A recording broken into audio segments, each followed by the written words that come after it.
আমরা চলে যাব বাবু ভাইয়ের কাছে আবারও। এবং বাবু ভাই, আপনি বলছিলেন এই যে আমরা কুসংস্কার নিয়ে অনেক কথা বলছিলাম শুরুর দিকে, মাঝখানে একটা ইমেল পড়লাম আমরা, এবং আপনি বলছিলেন যে এরকম কিছু কুসংস্কার আপনাদের এলাকাতেও আছে, মানে আপনি লালমাটিয়ার কথা বলছিলেন। সারা বাংলাদেশে আছে, শুধু আমাদের এলাকা বলতে লালমাটিয়াতে তো এটা শোনা যায়। আপনি এরকম একটা মানে জাস্ট খুবই প্রচলিত বিভিন্ন জায়গায় আছে এরকম একটা কুসংস্কার, যেমন অনেক কাছে শুনলাম আপনার কাছ থেকে। যেমন একটা কথা মানে আমরা ছোটকাল থেকে শুনে আসছি, সেটা হচ্ছে শেকল। শেকল বলতে মানে ছোট থাকতে যখন ছিলাম তো বাসা থেকে না করতো যে বিবি মসজিদের পুকুরে যেতে না। আচ্ছা। ওখানে মানে পুকুরটা সম্বন্ধে বলা হতো যে ওখানে নাকি শেকল আছে, এবং অনেকেই বলতো আর কি, শুধু বাসা থেকেই না, আশেপাশের মানুষও বলতো ওখানে শেকল আছে। তো তখন ছোটকালে এত বুঝতাম না, জিজ্ঞেস করতাম শেকলটা কি। তো বলতো যে যারা এক মায়ের এক ছেলে পুকুরে নামলে তাকে টেনে নিয়ে যায়, পুকুরের ভেতরে শেকল নিয়ে যায়। তো খুব ভয় লাগতো। ওই পুকুরের পাশে গিয়েছি, অনেক দাঁড়িয়েছিলাম, এমনকি না নেমেছিও পুকুরে, কিন্তু সবসময় ভয়ে থাকতাম যে কখন কোন শেকল নিয়ে যায়। আপনার লজিক ছিল, লজিক সবাইকে বলতেন যে কারণে, মানে খুব কমন স্টোরি, বাট মানে লজিক ছিল। ছোটকালের কথা বললাম। তারপর যখন বড় হলাম তখন এই জিনিসটা সম্বন্ধে আরো জানলাম যে শেকলটা কি আসলে। তো এরকম আরো কাহিনী অনেক জায়গায় শুনতাম যে অমুক গ্রামে বলছে একটা পুকুর আছে এবং সেই পুকুরে এরকম শেকল নিয়ে যায় মানুষকে টেনে। তো তখন শুনলাম, মানুষের কাছে শুনতাম নিয়ে যায়। এরপরে একবার একটা লজিক শুনলাম, এটা নাকি আপনার কোন একটা জায়গায়, বিদেশের কোন একটা জায়গায়, সম্ভবত আফ্রিকার কোন একটা জায়গাতে এরকম একটা জলাধার ছিল যেখানে নাকি এরকম কিছু একটা নিয়ে যেত। বাট তখন প্রথমে মনে করা হলো যে এখানে কোনো স্কুইড আছে, বড় জায়ান্ট স্কুইড। পরে সায়েন্টিস্টের রিকোয়েস্ট মানে আপনার রিসার্চ করে পেল স্কুইড না, তারা মানে খুঁজে খুঁজে বের করলো যে এখানে তারা বের করলো কিছু লতা থাকে পানির নিচে, যে লতাগুলো হচ্ছে মানে খুব গভীরে জন্মায় এবং যখন নাকি সূর্যের আলো পাওয়ার জন্য এরা উপরের দিকে উঠে আসে। আচ্ছা। মানে যখন দিনের বেলায়, তো তখন এবং লতাগুলো হচ্ছে কাটা কাটা আছে, ওই প্রত্যেকটা লতার সাথে কাটাযুক্ত গাছ আর কি লতা। তো কেউ সাঁতার কাটতে গেলে দেখা যাচ্ছে পায়ের সাথে পেঁচিয়ে যায় এবং পায়ে তখন ওই যে লতার কাটাতে আঘাতে কেটে যায়। তো সে তখন করে কি, ওটার থেকে মানে বাঁচার জন্য ছোটার চেষ্টা করে, পা আরো জড়িয়ে যায় এবং সে আটকে যায়, একসময় সে ডুবে মারা যায়। কিন্তু লজিকটা হচ্ছে যদি বাংলাদেশেও সেরকম হয়, পুকুর টুকুর যেগুলোতে বলা হয় যে ওরকম লতা হয়তো আছে কাটাযুক্ত, কিন্তু জিনিসটা হচ্ছে যদি থেকেও থাকে তাহলে তো মানুষটা ওই লতায় আটকে থাকবে। সে তো মানে বাংলাদেশে যে শেকলে যে কাহিনীগুলো শোনা গেছে সেটাই পরবর্তীতে দেখা গেছে সে মানুষটা ভেসে উঠেছে, তাকে পাওয়া গেছে। How could it be? ভেসে ওঠা তো এটা সম্ভব না, তো লতা আটকে থাকার কথা। আবার অনেক সময় দেখা গেছে কোনো মানুষ হারায় গেছে, তাকে পাওয়াই যায়নি, সারা পুকুর বেড় দিয়ে ঘেরা হয়েছে, খোঁজা হয়েছে, পায়নি। এবং পরবর্তীতে যখন নাকি আপনার পুকুরের নিচে গেছে, কেউ ওই লতা লতা কিছুই পায়নি। লতা গেলে তো মানুষ তার এত অসভ্য না যে বুঝবে না যেটা লতা। ঠিক আছে। যেমন একটা স্টোরি যেটা শুনেছি এই শেকল সম্বন্ধে কিছু কথা মানে আপনার জানতে জানতে, নোয়াখালীর একটা অঞ্চলে একটা রাজবাড়ি ছিল। তো সেখানে আপনার রাজার রানী ছিল আর কি। তো রানীর সন্তান হতো না। তো রাজাকে রানী বলতো আর কি যে আমার সন্তান হয় না। তো রাজা বলতো যে ডোন্ট ওয়ারি, তুমি চিন্তা করো না, যে হয়তো সন্তান হবে, অথবা আমি হয়তো আরেকটা রানী আনবো যার মাধ্যমে বংশধর হবে। তো রানী এর মধ্যে একদিন স্বপ্ন দেখলো, গভীর রাতে তাদের সামনে পুকুর ছিল, সে পুকুরে স্বপ্ন দেখলো যে এই রানী যদি রাতের বেলা পুকুরে যে একবার গোসল করে তাহলে রানীর সন্তান হবে। হ্যাঁ, এবং বলা হচ্ছে যে রানী কিন্তু নাহলে কিন্তু মারা যাবে, মানে এটা ইটস রিস্ক। প্রিয় লিসেনার, চলে আসলাম আবারও প্রতিদিনের মতো বাছাই করা কিছু ভয়ানক ঘটনা নিয়ে। আপনারা এই ভিডিওর মধ্যে শুধুমাত্র বাছাইকৃত ভয়ানক ঘটনাগুলো শুনতে পারবেন। যারা প্রতিনিয়ত আমার এই ইউটিউব চ্যানেলে এই ঘটনাগুলো শোনেন তারাই বলতে পারবেন আমি প্রতিনিয়ত এই ইউটিউব চ্যানেলে বাছাইকৃত ভয়ানক ঘটনাগুলো পাবলিশ করে থাকি। তবে যারা এই চ্যানেলে নতুন তারা অবশ্যই এই চ্যানেলটি সাবস্ক্রাইব করে নেবেন, কেননা এই চ্যানেলের মধ্যে আপনারা প্রতিনিয়ত রাত 10টা বাজে সব থেকে বাছাই করা ভয়ানক ঘটনাগুলো শুনতে পারবেন। তাহলে চলুন এই ভিডিওর মধ্যে একটি লাইক দিয়ে আমরা প্রত্যেকটা ঘটনা শেষ পর্যন্ত শুনে আসি। হয় সন্তান হবে নাহলে মারা যাবে। আচ্ছা। রানী সেই রিস্কটা নিয়ে সেখানে যায় এবং তারপর কিন্তু রানীকে আর খুঁজে পাওয়া যায়নি। এবং নোয়াখালী মানে যে অংশটা সেটা নাকি মোটামুটি বেশ বিশাল একটা জায়গা, সেখানে অনেক মন্দির টন্দির অনেক কিছু আছে। সে পুকুরও এখন এক্সিস্ট করে। তো বলছে যে পুকুরটাকে তখন নাকি রাজা সেই সময়কার সামর্থ্য অনুযায়ী যতটুকু পারে সে সার্চ করে, মানে পুকুর সেচে ফেলার চেষ্টা করে, কিন্তু রানীকে কোথাও পাওয়া যায়নি পুকুরে আর কোথাও। এবং আরো অনেক এরকম পুকুরের কথা শুনছি, সেটা নাকি আপনার দেখা যায় যে কালো কিছু ভেসে আছে। এবং বর্তমানে আমি জিজ্ঞেস করেছি যে বর্তমানে কি কেউ হারাইছে, তো বর্তমানের রেকর্ড কিন্তু খুব একটা পাওয়া যায় না রাসেল ভাই। এখন এই জিনিসগুলো তেমন শুনি না যে অমুক পুকুরে এই হলো, তমুক পুকুরে এই হলো। এটা মনে করেন আজ থেকে 15-20 বছর আগে বেশ শোনা যেত এই জিনিসগুলা। রাইট রাইট সেটাই। রাইট, আমার তাই মনে হয় যে এখন অনেকটাই এই জিনিসগুলো কমে গেছে। জি জি। চলে যাচ্ছি দিনারের কাছে একটা চমৎকার ঘটনা শোনার জন্য। দিনার, কোথাকার ঘটনা, এটা কিভাবে ঘটেছিল? জি, আসসালামু আলাইকুম লিসেনার্স। রাসেল ভাই, ঘটনাটি সিলেট জেলার কোনো একটি গ্রামের ঘটনা। তো আমি সবসময় ঘটনায় চলে যাই। রাসেল ভাই, আমি এখন যে ঘটনাটি শেয়ার করছি এটা আমার এক ফ্রেন্ড তার আঙ্কেলের মুখ থেকে শুনে। ঘটনাটি আজ থেকে 7-8 বছর আগের একটি ঘটনা। তো আমার ফ্রেন্ডের আঙ্কেল হচ্ছেন একজন খ্রিস্টান ধর্মের ধর্মযাজক বা ফাদার। তো তখন উনি সিলেট জেলার কোনো একটি প্রত্যন্ত অঞ্চলে পাহাড়ি এলাকায় আচ্ছা, একটি চার্চের ফাদার হিসেবে দায়িত্বরত ছিলেন। আর ওইখানে আপনার ওই খ্রিস্টান ধর্মীয় বিষয় যারা পড়াশোনা করতো বা ফাদারল্যান্ডে যারা পড়াশোনা করতো, গরিব ছাত্ররা সেখানে এসে পড়াশোনা করতো, একটা মিশনারি আন্ডারে ছিল। তো উনি যে পরিবেশটার মধ্যে ছিলেন সেখানে রাসেল ভাই তখন কিন্তু ইলেকট্রিসিটির ব্যবস্থাটা তেমন একটা ভালো ছিল না, এবং চারপাশ পাহাড় ঘেরা একটা পরিবেশ ছিল। তো উনি যে বিল্ডিংটাতে থাকতেন সেটা হচ্ছে 2তলা একটা বিল্ডিং। তো সেই 2তলা বিল্ডিং এর উনি সেকেন্ড ফ্লোরে থাকতেন।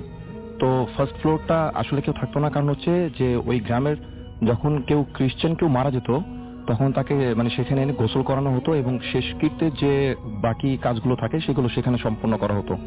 এবং এটা নিয়ে কিন্তু রাসেল ভাই ওই জায়গার আদিবাসীদের মধ্যে একটা মিথ প্রচলিত আছে যে ওই এলাকার যারা স্থানীয় যারা এর আগে মারা গেছে তাদেরকে নাকি অনেককে নাকি সেখানে দেখা যায়, মানে উনি যে বিল্ডিংটা থাকতেন। আচ্ছা। তো রাসেল ভাই উনি ওনার সার্ভেন্টের মুখ থেকে একটা ঘটনা শুনে। সেটা হচ্ছে এরকম যে তার সার্ভেন্ট যে গ্রামটা থাকে ঠিক তার পাশের গ্রামে, তো তার পাশের বাড়িতে এক ছেলের উপর আলগা এসেছে। তো সিলেটের আঞ্চলিক ভাষায় আলগা বলতে বোঝা হচ্ছে কার উপর জিন বা ভূত কোনো কিছু ভর করা বা এরকম কিছু। হ্যাঁ। তো উনি ওই সার্ভেন্টের মুখে শুনেন যে ওই ছেলেটা ঘটনাটা হচ্ছে এরকম যে সে ক্লাস 3-তে পড়ে। তো সে একদিন স্কুল ছুটি হওয়ার পর ঠিক বাসায় যখন ফেরার কথা, তো সে বাসায় না ফেরায় তার ফ্যামিলি মানে খুব তাকে খোঁজাখুঁজি করা শুরু করে। তো প্রায় 3-4 ঘন্টা পর তাকে খোঁজাখুঁজি করার পর দেখা যায় যে সে একটা মাঠের মধ্যে ঠিক মাঝখানে বসে আছে চুপচাপ। তো তার ফ্যামিলি দেখে তাকে সেখান থেকে নিয়ে আসে বাসায়। তো বাসায় নেওয়ার পর তাকে জিজ্ঞেস করে যে সে ওখানে কি করতেছিল একা একা। সে কিন্তু রাসেল ভাই মানে কিছুই বলতে পারে না তখন, এবং সে কিভাবে গেল ওইখানে বা মানে কি করতেছিল সে কিছুই বলতে পারে না। তো যাই হোক, সে বাসায় আসার পর থেকে প্রথম থেকে কিছু নর্মালি ছিল ব্যাপারগুলো, কিন্তু ডে বাই ডে সে কিছু আনইউজুয়াল মানে বিহেভিয়ার দেওয়া শুরু করে। যেমন হচ্ছে যে সে কার সাথে কোনো কথাবার্তা বলতেছে না, প্লাস যাদের সাথে স্কুলে যায় তাদের সাথেও মানে স্কুলে যেতেছে না, সে একা একা স্কুলে যাচ্ছে এবং স্কুল থেকে একা একাই বাসা ফিরছে। এবং সবচেয়ে ইন্টারেস্টিং যে ব্যাপারটা ছিল যে তাকে যখনই কোনো কিছু দেওয়া হতো লাইক চকলেট বা ফ্রুটস, একটা দেওয়া হলে সে কিন্তু আরো 2টা চকলেট বা ফ্রুটস চাইতো। আচ্ছা আচ্ছা, ওকে। মানে প্রথম তার ফ্যামিলি ব্যাপারটা বুঝতে পারে নাই। তো ডে বাই ডে কিন্তু সেই কাজগুলো করতেই থাকে। তো একদিন রাসেল ভাই সেই বাচ্চাটার আম্মা তাকে জিজ্ঞেস করে যে বাকি 2টা কেন? তখন সে বলে যে ওরা খাবে। ওরা খাবে? হ্যাঁ। আচ্ছা। তো ওরা খাবে বলে ওর নাম বলে যে ওর সাথে যারা খেলতো তাদের নাম বলে যে ওরা খাবে নাকি। তখন সে কিছু বলে সে বলতেছে যে না, ওরা খাবে। তো এটা দেখার পর কিন্তু তার আব্বা একটু ভয় পায়। তো এটা উনি এই ঘটনাটুকু ওই সার্ভেন্টের মুখে শুনেন। তো সার্ভেন্টের মুখে শোনার পর উনি ফাদার যিনি ছিলেন, তো উনি সেই সার্ভেন্টকে বলে যে আমি ওই বাচ্চাটার বাবার সাথে কথা বলতে চাই, তুমি তাকে একদিন নিয়ে আসো। তো ওই সার্ভেন্ট ওই ফাদারের কথা মতো ওই বাচ্চাটার বাবাকে একদিন নিয়ে আসেন। তো উনি তার মুখ থেকে সম্পূর্ণ ঘটনা শোনেন যে তার ছেলের এই সিমটম গুলো। তখন সে ফাদার যেটা বলে যে তার ছেলেকে একদিন চার্চে নিয়ে আসার জন্য, ওরা খ্রিস্টান ছিল। তো ওই বাচ্চাটার বাবা কি করে তার ছেলেকে নিয়ে আসে। তো ফাদার একটু শিওর হওয়ার জন্য ওনার হাতে কিছু বড়ই ছিল তখন। তো উনি তখন কথার একটা ফাঁকে সে বাচ্চাকে একটা বড়ই দেয়, এবং তখন সে বড়ি দেওয়ার পর কিন্তু সে ফাদারকে বলতেছে যে আরো 2টা দেন।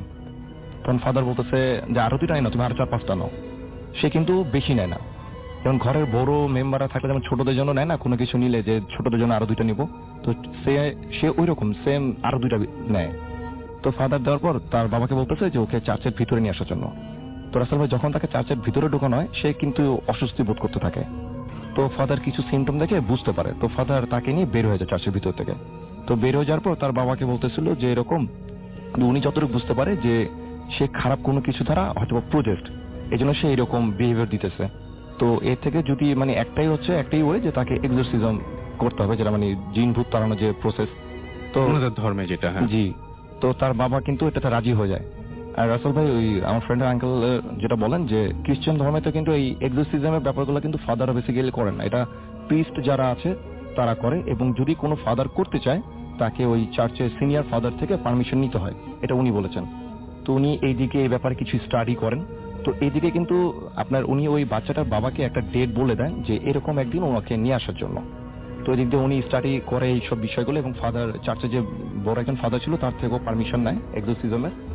তো উনি এরকম একদিন গ্রীষ্মের দুপুর ছিল, তো ওই দুপুরবেলা ঠিক আপনার তখন কথা 11:30 বা 12টা এরকম একটা সময়, তো বাচ্চাটাকে তার বাবা মানে চার্চে নিয়ে আসবে। তো এটা কিন্তু সেই বাচ্চার বাবা জানে আর ওই ফাদার জানে, আর কিন্তু কেউ জানে না এই ব্যাপারটা।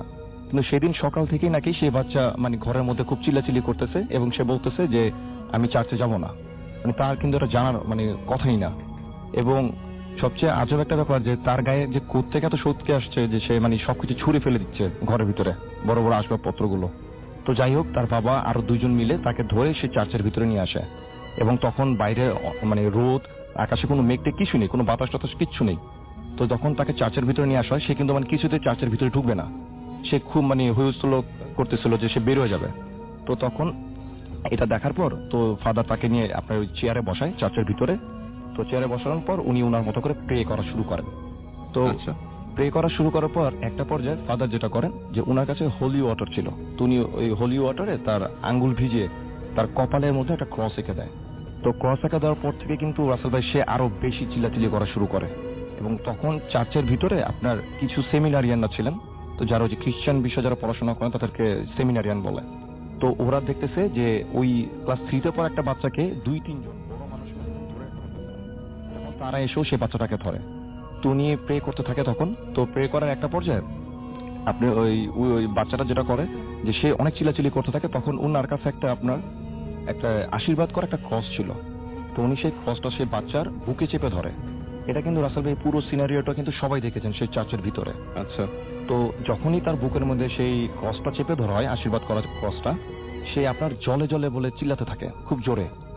এবং তখন ফাদার যখন প্রে করা শুরু করে, আজব একটা ব্যাপার যেটা সবাই শুনে এবং সবাই দেখে, যে বাচ্চা কথা বলছে কিন্তু টোনটা বাচ্চার না। মানে যদি একটা সেন্টেন্স যদি রাসেল ভাই 2 জন একসাথে উচ্চারণ করে তাহলে যেরকম হবে, হ্যাঁ, মানে তার ভিতর থেকে কিন্তু 2 জনের সাউন্ড আসছে। ইভেন তার মধ্যে হচ্ছে একটা ছেলে এবং একটা মেয়ে, 2 জন তার ভিতর থেকে কথা বলছে কিন্তু তাদের ভয়েসটা অন্যরকম। তো তখন ফাদার তাকে যেটা বলে যে তুমি কে এবং তুমি কোথা থেকে আসছো।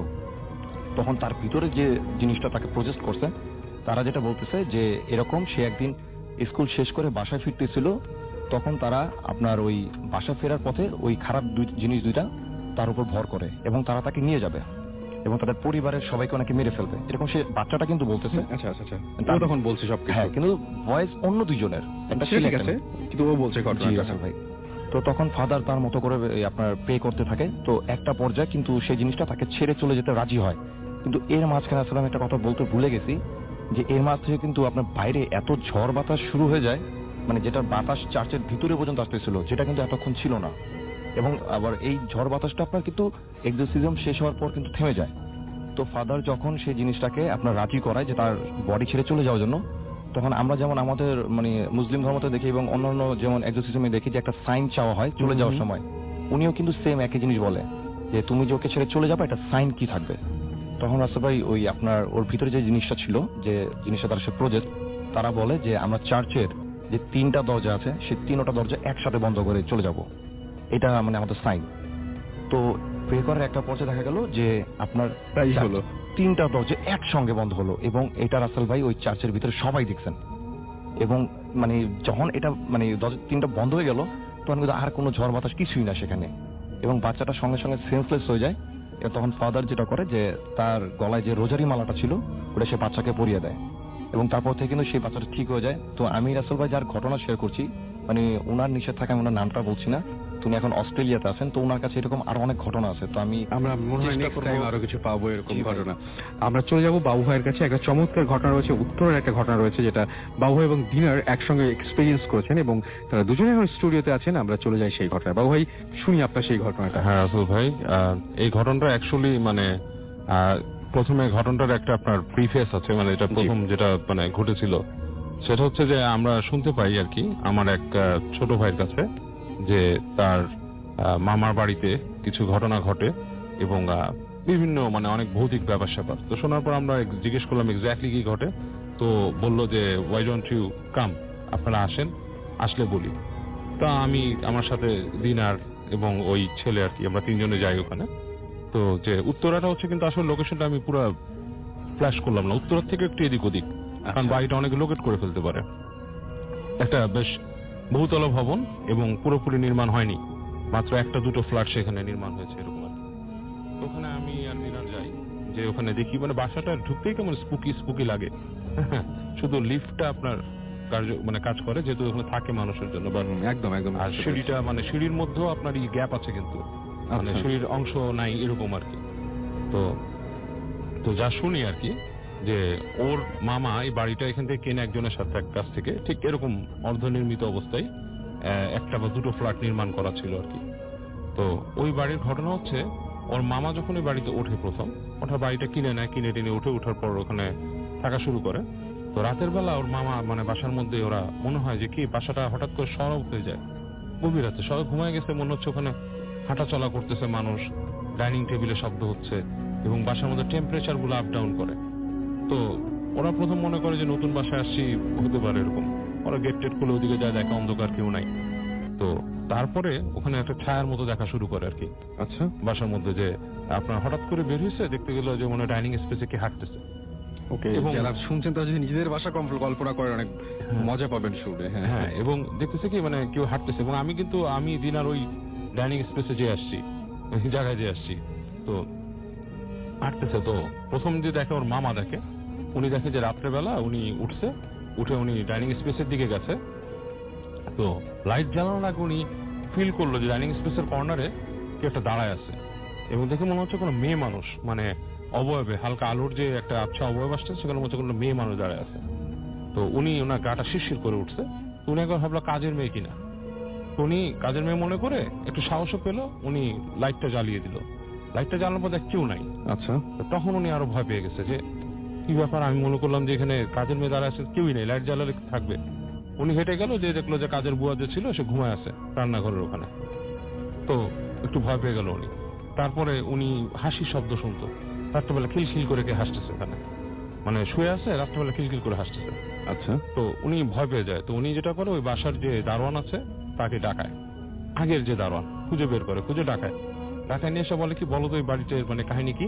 ও আরো কিছু সমস্যা হয় যেগুলো এই যে টুকিটাকি, ধরেন সিঁড়ির মধ্যে মনে হচ্ছে কি হাঁটতেছে, এবং মানে অনেকেই মানে বলে যে মনে হয় যে এই বাসার মধ্যে যে একটা মেয়ের অবয়ব দেখে, আবার কেউ দেখছে সিঁড়িতে একটা মেয়ে বসে আছে এরকম। তো উনি দারোয়ানকে ডেকে বলে যে সমস্যাটা কি, আপনি তো এখানে ছিলেন, আপনি বলেন কাহিনী কি।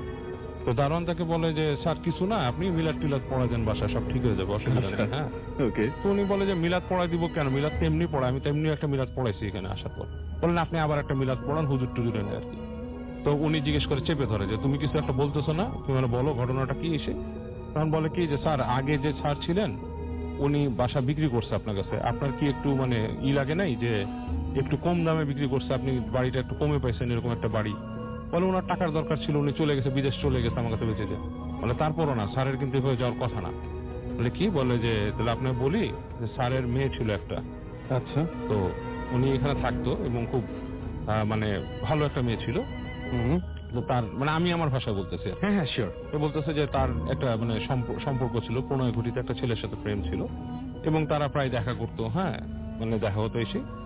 একদিন তাদের মধ্যে আর কি মানে কোনো একটা মিসআন্ডারস্ট্যান্ডিং হয়, এবং মেয়েটাকে সে মানে আপনার সিরিয়াস করে ছেলেটা। আচ্ছা, এবং সিরিয়াস করার পরে দেখা যাচ্ছে যে মেয়েটা খুব সুসাইড কমিট করে। সুসাইডটা সে করে হচ্ছে উপরে, ওখানে সার্ভেন্ট কোয়ার্টারের মতো একটা জায়গা ছিল, কিন্তু ওখানে মানে জিনিসপত্র রাখছে, স্টোর রুম, সেখানে যে সে সুসাইডটা করে, এবং সুসাইড করে সে হাতের ভেইন কেটে আর কি।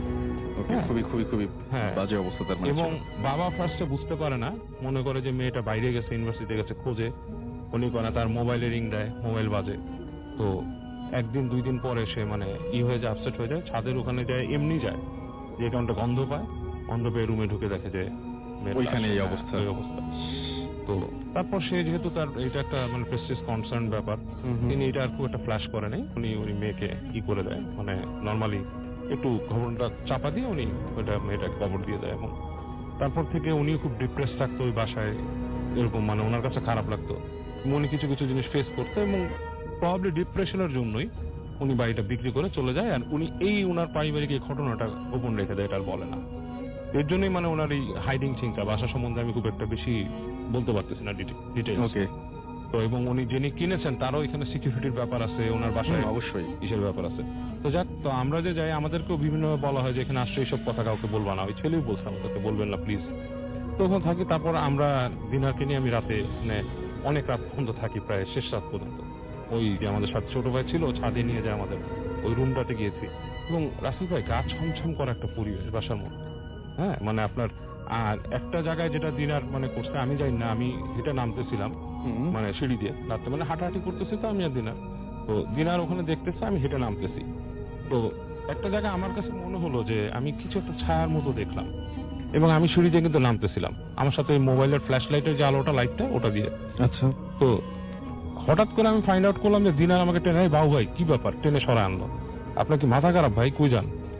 আমি দেখলাম যে সামনে আমি যেখান থেকে নামতেছিলাম ওইটাই কিন্তু ইনকমপ্লিট সিঁড়ি, এরপর কিন্তু সিঁড়ি নাই, বুঝতে পারছেন? মানে আমি যদি আরেকটু যেতাম আমি কিন্তু ওখান থেকে পড়ে যেতাম, ঠিক ধরেন পরের ইসে ল্যান্ডিং এ যে পড়তাম। তো মানে খুবই একটা রিস্কি। তো আমি হন্টেড এখনো ওরকম একটা মানে থমথমে একটা পরিবেশ বলা যায়, থমথমে পরিবেশ। এবং আমি মানে আমি এত অসচেতন না যে আমি একটা নির্মালাধীন বাড়ির সিঁড়ি দিয়ে হাঁটতেছি এবং আমি নিজে খেয়াল করবো না যে পড়ে যাওয়ার ব্যাপারটা। তো ওইটাও দিনার বলতেছে ভাই কি হয়েছে, ওকেও জিজ্ঞেস করে ও কিরকম ফিল করছে, একটু ওর মুখ থেকে শুনলেই মনে ভালো হবে। হ্যাঁ শিওর শিওর।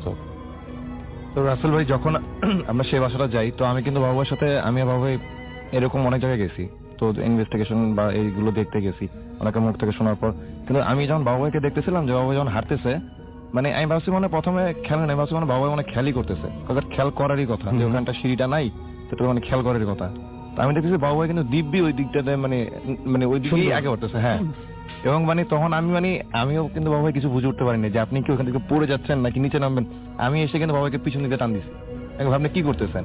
দেখেন বাবু ভাই কিন্তু তখন কিন্তু আমাকে কিছুই মানে ঠিক করে বলতে পারতেছিল না যে উনি মানে কি ভাবে এই দিকটা কেন আসছেন।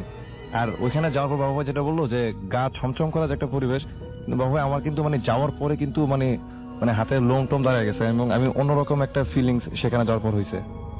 ওকে, যে আপনার ওই ঘটনা শোনা থাকার কারণে কাইন্ড অফ না, মানে আসলে আসলে এরকম অনেক স্পুকি প্লেসে কিন্তু গেছি, অনেক কিছু শুনছি, বাট ওইখানে আসলে আছে। এবং আমার কাছে আসলে মনে হয় যে কোনো একজন মানুষের চলাফেরা ওখানে হয়। আচ্ছা, হ্যাঁ, এবং ওই আপনার ওই যে মানে কেমন একটা মানে কান্নার শব্দ টাইপের এই ধরনের শব্দ আমার কানেও মনে হয় আসছে। ওকে, এখন আসলে বাসার মধ্যেই আছে। এবং মজার ব্যাপার হচ্ছে উনি যে ফ্ল্যাটগুলো ইনকমপ্লিট, এর মধ্যে যেই ফ্ল্যাটটাতে ওই অকারেন্সটা ঘটছে, এখন যিনি থাকে উনি কিন্তু ওই ফ্ল্যাট আর থাকেন না। আচ্ছা, ওটাতে সরে গেছে, উনি নিজেই সরে গেছেন। এবং উনি চেষ্টা করছিল আরো দু একটা ফ্ল্যাটে কাজ করতে।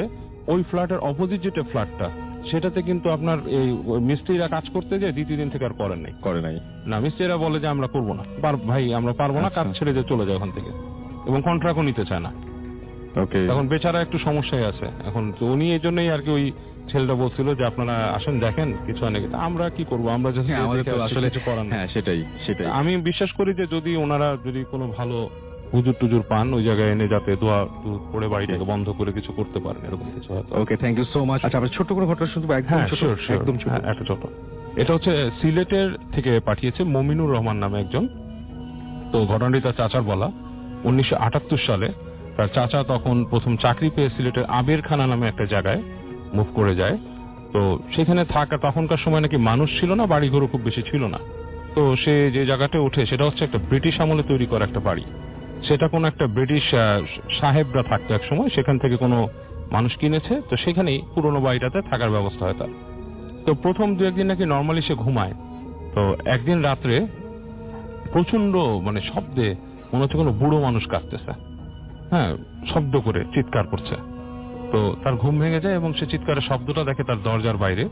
সে আস্তে আস্তে হেঁটে দরজার বাইরে যায়, দেখে ঘুরঘুরটি অন্ধকারের মধ্যে হালকা আলোর মধ্যে একটা লোক দাঁড়িয়ে আছে, গায়ে একটা আলখেল্লার মতো পরা, কোটের মতো, এবং তার চেহারা ভালো মতো দেখা যাচ্ছে না।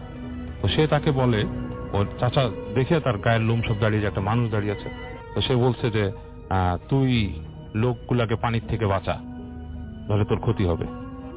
এতটুক বলে সেই লোকটা হারিয়ে যায়। তো উনি খুবই হয়ে যায়, রাতের বেলা শুনশান নীরবতা, কেউ নাই। উনি বাসায় চলে আসে, এসে আবার ঘুমিয়ে পড়ে। তো ঘুম আসে না, অনেক লেটে ঘুমায়, এবং পরদিন রাত্রে ঠিক একই সময় সে চিৎকার শোনে। এরকম পরপর কয়েকদিন সে চিৎকার শোনে, কিন্তু সে আর উঠে যায় না, মানে সে ভয় পায় আর কি। তো এরপর যেটা হয়, উনি রাত্রে স্বপ্নে দেখে যে আলখেল্লা পরা একজন লোক এবং তিনি চিন্তা করে পানির থেকে কি বাঁচাবো, বাসার মধ্যে পাশে কোনো পুকুরও নাই, খালও নাই, বিলও নাই, নদীও নাই। তো যেটা হয় যে উনি রাতের বেলা দেখে, স্বপ্নে দেখে যে একটা আলকাল্লা পড়া লোক ওনাকে টেনে নিয়ে যাচ্ছে, রুম থেকে টেনে নিয়ে ছাদে ওঠার রাস্তাটা দেখাচ্ছে এবং উঠায় নিয়ে যাচ্ছে। ওনাকে নিয়ে একটা ট্যাঙ্কি, পানির ট্যাঙ্কি, যেটা আসলে ব্যবহার হয় না, সে পানির ট্যাঙ্কির সামনে নিয়ে বলতেছে যে এখান থেকে বাঁচা। তো এই স্বপ্নটা উনি কয়েকদিন দেখার পরে উনি কি করে, এলাকার হুজুরের কাছে জিজ্ঞেস করে যে আমি এরকম স্বপ্ন প্রত্যেকদিন দেখছি, হুজুর কি ব্যাপার? তো হুজুর বলে তোমাকে নিশ্চয়ই কোনো ভালো জিন এই স্বপ্নটা দেখাচ্ছে, ওই ট্যাঙ্কিটার কাছে আমাকে নিয়ে চলো। আচ্ছা।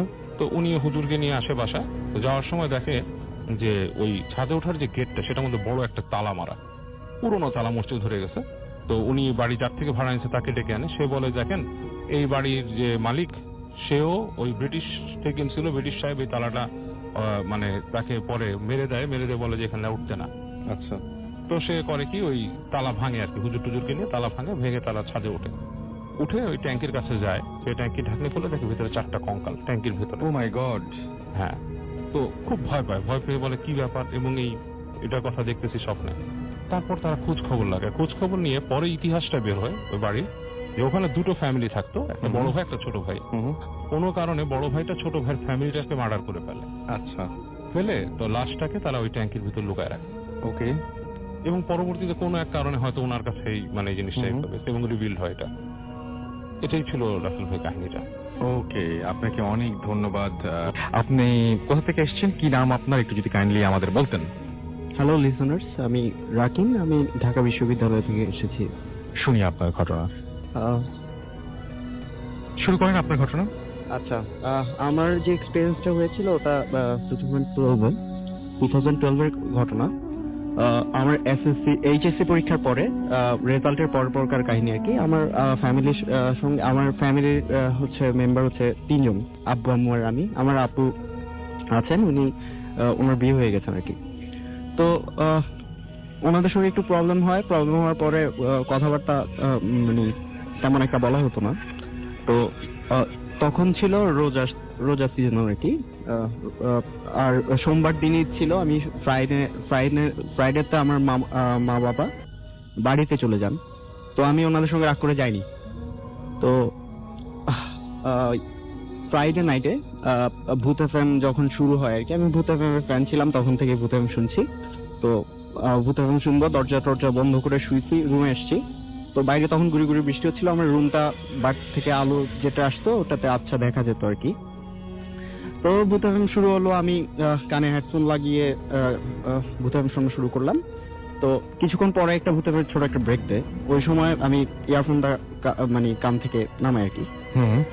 তখন আমি পাশের রুমে থাই গ্লাসে বেশ জোরে সোরে একটা শব্দ শুনতে পাই, আমার বাসার পাশের রুমে আর কি। তো আমি, আমাদের বাসা গ্রাউন্ড ফ্লোরে, পাহাড়ের পাশে বাসা। তো আমার তখন একটু মানে মনে হয়েছিল যে মানে চোর টোর আসছে নাকি, ওটা চেক করার জন্য আমি যাই রুমটাতে।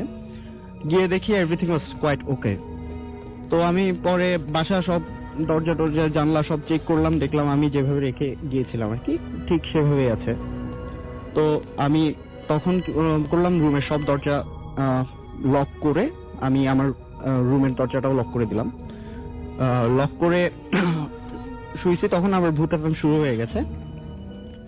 তো আমি চিন্তা করলাম, আমি হেডফোন লাগালাম কানে, ভূত এফএম মানে শোনা শুরু করলাম আর কি।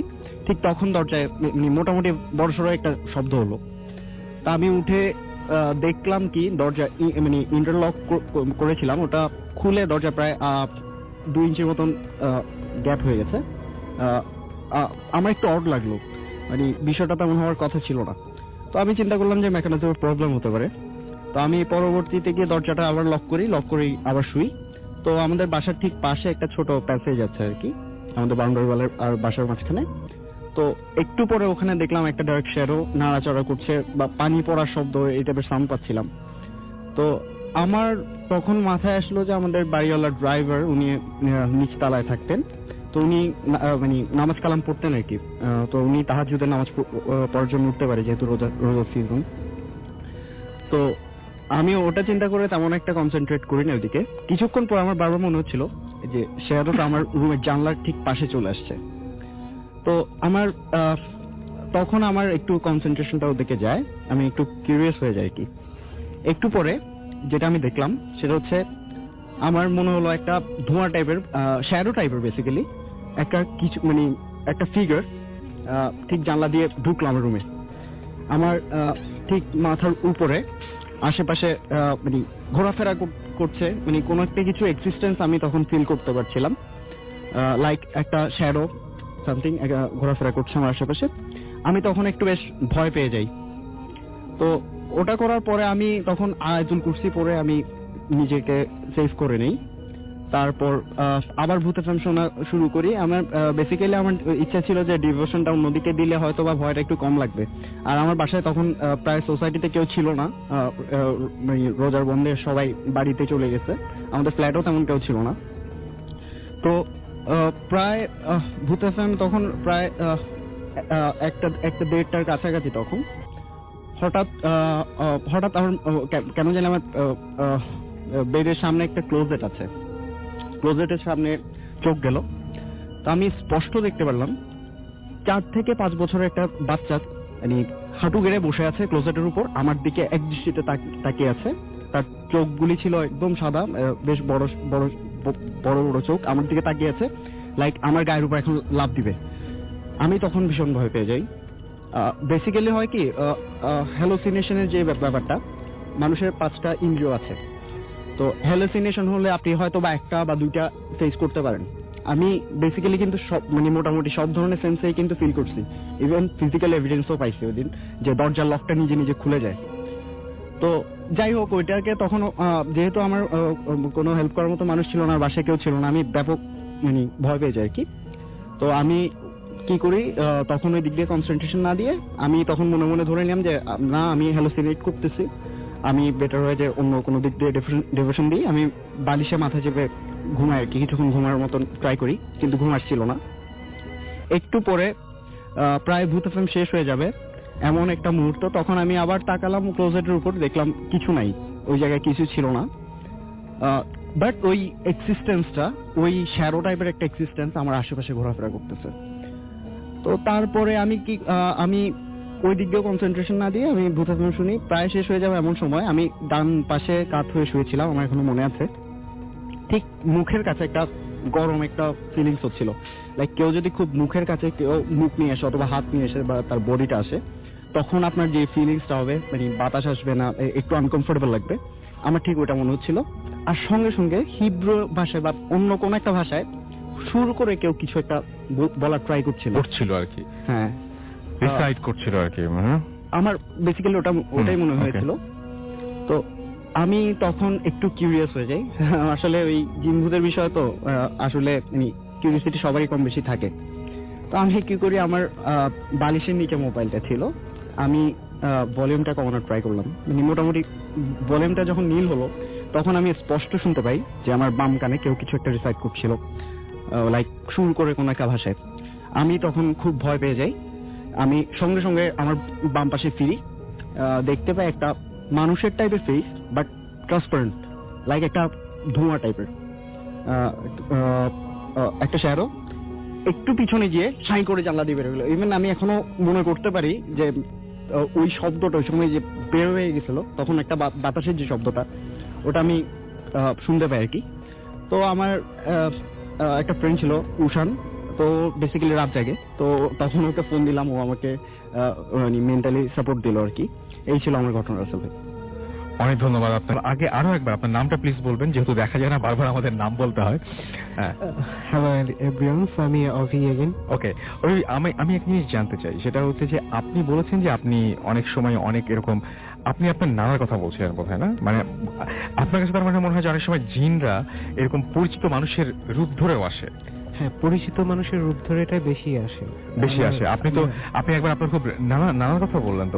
ওটা আমাদের পরিচিতই একজন ছিল, ওটা রিলেটিভস এর ভিতরেই, বাট একেবারে কাছের না আর কি। আচ্ছা, একটু বলবেন কি দেখেছিলেন সেটা? ব্যাপারটা ছিল, আমি গ্রামে ছিলাম আর কি, আর আমাদের একটা ট্র্যাডিশন আছে আর কি, আমরা গ্রামে একটু রাত হলে আমরা ডাব চুরি করতাম আর কি। আচ্ছা, মানে গ্রামে গেলে। আচ্ছা। তো সেই উদ্দেশ্যে আমি আমার কতগুলো ভাই এবং আদার্স কাজিনসদের নিয়ে আমরা বের হই আর কি। তো বের হওয়ার এক পর্যায়ে সবাই চলে যায়, আমি রাস্তায় একা থাকি আর কি। সবাই যে যার মতো দাঁত কাটার কাজে ব্যস্ত থাকে।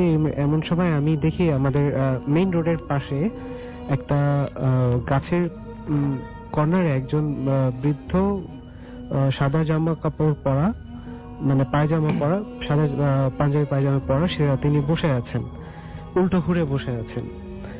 তো আমার কাছে মনে হলো উনি আমার পরিচিত কেউ আর কি। তো আমি মনে করলাম রাত তখন প্রায় 11টা বাজে, গ্রামের 11টা অনেক রাত। তো আমি মনে করলাম যে চাচা কি অসুস্থ হলো নাকি কোনো সমস্যা। আমি তাকে ডাক দিলাম আর কি, যে চাচা কি হয়েছে।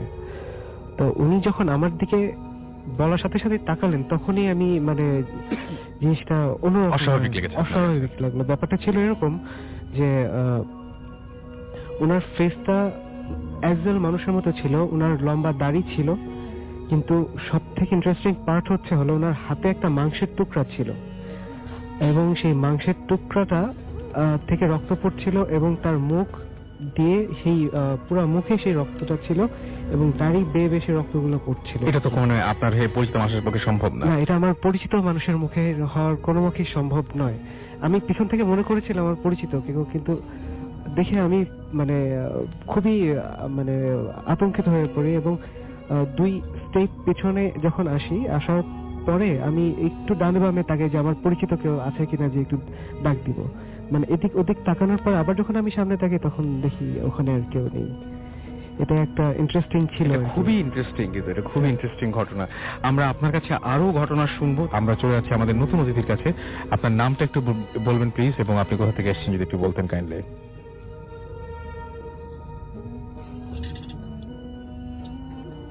হ্যালো লিসনার্স, আমি ইব্রাহিম। আমি আসছি ফার্মগেট থেকে। আপনার একটু কাছে রেখে বলতে হবে, একটু জোরে বলতে হবে। জি, আমি আসছি ফার্মগেট থেকে।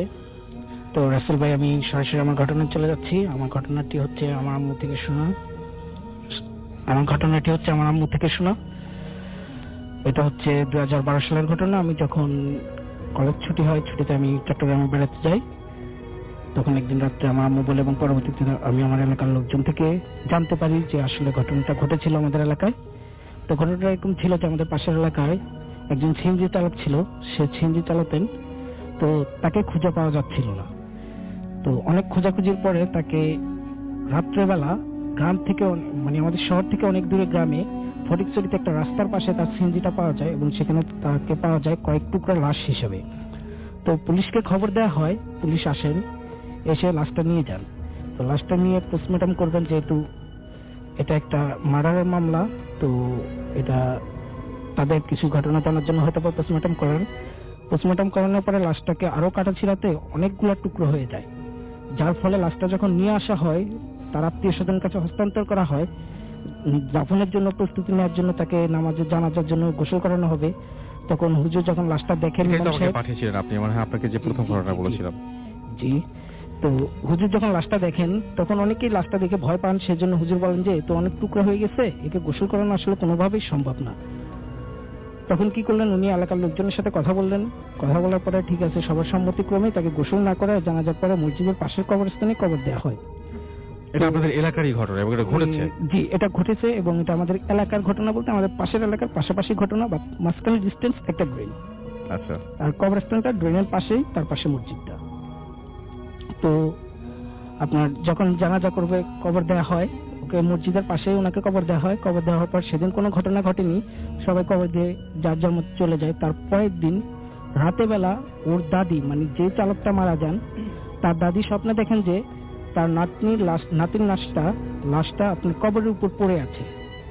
তো সে আসলে কিছু বুঝতে পারে না। সে সকালবেলা হয়তো মনে তার ভিতরে একটা ভয় জাগে যে জানাজার সময় নামাজ গোসল না করে তাকে কবর দেওয়া হয়েছে, তো তার ভিতরে একটা ভয় থাকে। সেজন্য সে সকালবেলা কবরের কাছে যান, যে দেখেন না কিছুই হয়নি, বাট কবর যেরকম ছিল সেরকমই আছে। তো উনি ঘটনাটা কাউকে কিছু বলেন না। তো সেদিন রাত্রেবেলা, পরের দিনই সেদিন রাত্রেবেলা সে আবার সেম ঘটনাটা দেখেন স্বপ্নে। তখন তার ভিতরে অন্যরকম একটা ফিল হয়। তখন সে হুজুরের কাছে যান। কবরের কাছে যাওয়ার পরে কিছু দেখতে না পেয়ে হুজুরের কাছে যান, ঘটনাটা সে হুজুরকে বলেন। তখন হুজুর বলল, দেখেন আপনার নাতিকে তো গোসল করে কবর দেওয়া হয় নাই, হয়তোবা আপনার কাছে মনে হতে পারে যে কিছু একটা হচ্ছে বা এরকম থেকে আপনার মন চলে আসতেছে, এটা ঠিক হয়ে যাবে। তো ওই দিন রাত্রে বেলায় হুজুর আমাদের গ্রামে, আমাদের মানে পাড়াতে, মানে পাশের পাড়া থেকে আমাদের পাড়াতে একটা দাওয়াতে আসেন। তো ওইখানে দাওয়াত খাওয়ার পরে তিনি ঠিক 12টা, 12:30টার দিকে মসজিদের উদ্দেশ্যে রওনা দেন। তো আমি বলছি রাসেল ভাই যে আমাদের পাড়া থেকে ওই মসজিদে আসতে হলে একটা ড্রেন পরে কবরস্থানের পাশ দিয়ে মসজিদে আসতে হয়। তো উনি ঠিক কবরস্থানের পাশ দিয়ে আসেন এবং হঠাৎ সেই কবরস্থানে খেয়াল করেন যে ওই চালকটার কবরের উপরে একটা লাশ সাদা কাপড় মোড়া দেওয়া পড়ে আছে। তো উনি ওটা দেখে থমকে যান, দাঁড়ায় পড়েন। তখন উনি শব্দ শুনতে পান, বাট ওই লাশটার কোনো মুভমেন্ট না। উনি একটা শব্দ শুনতে পান যে ওরা না হয় বুঝে না, তুই তো, মানে আমরা ডায়লগ না শুনে আমরা বলছি কোনো একটা শব্দ শুনতে পাই। উনি একটা শব্দ শুনতে পান যে ওরা না হয় বুঝে না যে তুই আমাকে জানা দিয়ে কবর দিলি, গোসল না দিয়ে আপনি বলছিলেন কবর দিলি, তুই জানা দিয়ে যে কবর দিলি তোদের একটা ক্ষতি হবে, ঠিক আছে। তো উনি এটাতে প্রচন্ড ভয় পান, হুজুর প্রচন্ড ভয় পায়, মসজিদে যান। পরের দিন সকালবেলা হচ্ছে শুক্রবার, উনি নামাজ পড়েন। জুমার নামাজের সময় এলাকার লোকজনের সাথে কথা বলেন এই ঘটনার ব্যাপারে। তখন এলাকার লোকজন তখন সম্মতি দেয় যে আসলে ওনাকে কবর থেকে উঠানো হবে, জানাজার মাধ্যমে তারপর আবার কবর দেওয়া হয়। তো এলাকার লোকজনের সম্মতি ক্রমে সেদিন তারা জুমার নামাজের পরপরই তার কবরটা খোঁড়া হয় এবং কবর থেকে উঠে তাকে জানাজা গোসল করে জানাজা দেয়া, একই কবরে আবার কবর দেওয়া হয়। আসলে ভাই অনেক ধন্যবাদ আপনাকে আপনার ঘটনার জন্য। আমরা চলে যাবো আবারও অভির কাছে, এবং অভির কাছ থেকে আমরা আরো একটা এবার তার একটা ঘটনা শুনবো, যে ঘটনাটা তিনি আসলে আমাদের পাঠিয়েছিলেন বা যে ঘটনাটা তিনি আমাদের সাথে শেয়ার করেছিলেন একটু আগে, সেই ঘটনাটা আমরা শুনি।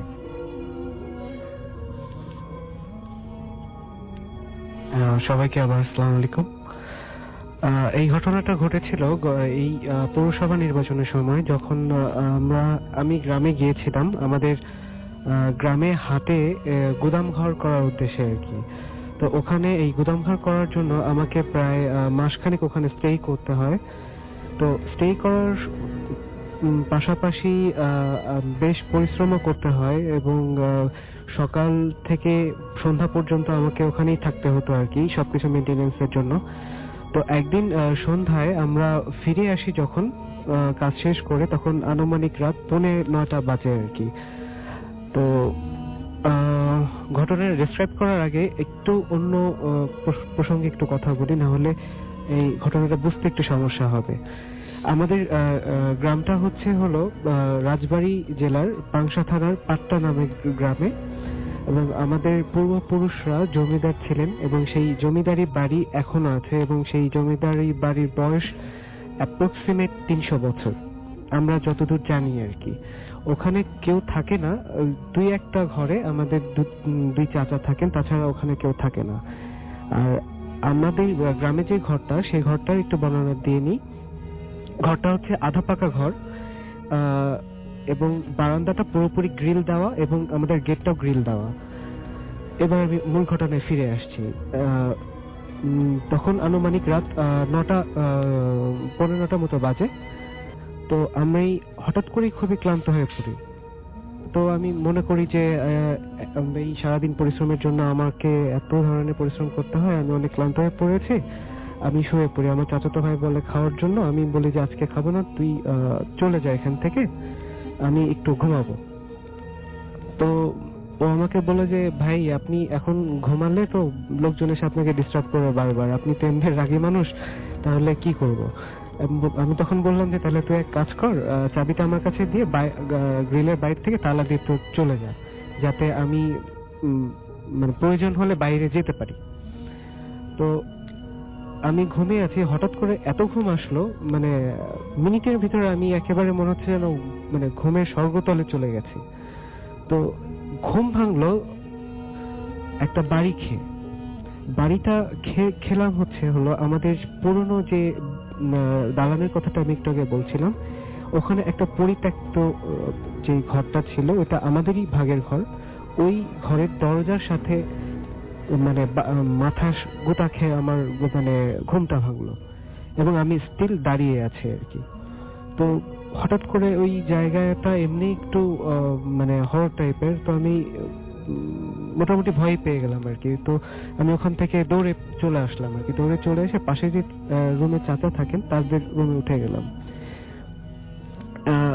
উঠে যাওয়ার পরে আমি চাচি মনে করেছিলেন যে এমনি গ্রামে একটু জিনের ভয়টা বেশি পায় লোকজন, তো মনে করেছিলেন আমি ভয় পেয়েছি আর কি। তো আমি আসলে ওই জিনিসটা অত চিন্তা করছিলাম না, যেহেতু এই বিষয়ে মোটামুটি পড়াশোনা করেছিলাম আমি। তো আমার কাছে ফার্স্ট মনে হয়েছিল যে আমার কোনো হ্যালুসিনেশন হচ্ছে অথবা অডিটরি হ্যালুসিনেশন হচ্ছে, যেটা আমি হয়তো ঘুমের ঘরে অতিরিক্ত ক্লান্ত বশত করেছি আর কি। কিন্তু কিছু জিনিস আমাকে চিন্তিত করে তুললো, যে জিনিসগুলোর ভিতরে প্রথমটা হচ্ছে আমার বাসা থেকে ওই দালানটার ওয়াকিং ডিস্টেন্স হচ্ছে সর্বোচ্চ 1 মিনিট হেঁটে যেতে লাগে, এবং সেদিন বৃষ্টিও ছিল এবং রাস্তায় কাদাও ছিল। আমি যখন চাচার বাসায় ঢুকি তখন আমার পায়ে কোনো কাদা ছিল না, 1 নম্বর পয়েন্ট। 2 নম্বর পয়েন্ট হচ্ছে, 2 নম্বর পয়েন্ট একটু পরে আসি, এটা বলছি পরে। তখন এটা ভেবে আমি মনে করলাম তাহলে মনে হয় আমি নিজেই হেঁটে চলে আসছি বা অন্য কিছু হয়েছে। আমি জিনিসটা মাথা থেকে বের করার চেষ্টা করি আর কি, যে কিছু হয়নি আর কি, নিজেকে যাতে আমি ভয়টা যাতে আমার ভিতরে গ্রো না করে। তো ওই রাতে যখন ভয় পেলাম তখন আমার আর 2 চাচাতো ভাই বললো যে আমরা আজকে তোর সাথে ঘুমাবো, তুই ভয় পেয়েছিস তো একসাথে ঘুমাই। তো বরাবর আমি হেঁটে আসলাম। হেঁটে আসার পরে যখন আমি আমার বাসার সামনে আসলাম, আমার ঘরের সামনে আসলাম, তখন আমার চাচাতো ভাই, ওর নাম তনু, আমাকে বললো যে ভাই চাবি দেন, দরজা খুলবো। আচ্ছা। তো আমি একটু অবাক হলাম যে চাবি দেন, দরজা খুলবো। আমি তখন আমি বিলিভ করে আছি যে আমি নিজে বের হয়ে আসছি আর কি, হ্যালুসিনেশনের থ্রুতে। তো আমার মনে হচ্ছে চাবি তো আমার কাছে নাই। ওই চাবি আপনার কাছে নেই, তাহলে আপনি বের হলেন কি করে? তারপরে টর্চ দিয়ে দেখা গেল যে, মানে দরজা তো খোলা ছিল, টর্চ দিয়ে দেখা গেল যে আমি যে বিছানায় শুয়েছিলাম সেই বিছানার বালিশের পাশেই আমার ওই চাবিটা আছে আর কি, মানে চাবিটা ওখান থেকে সরানো হয়নি।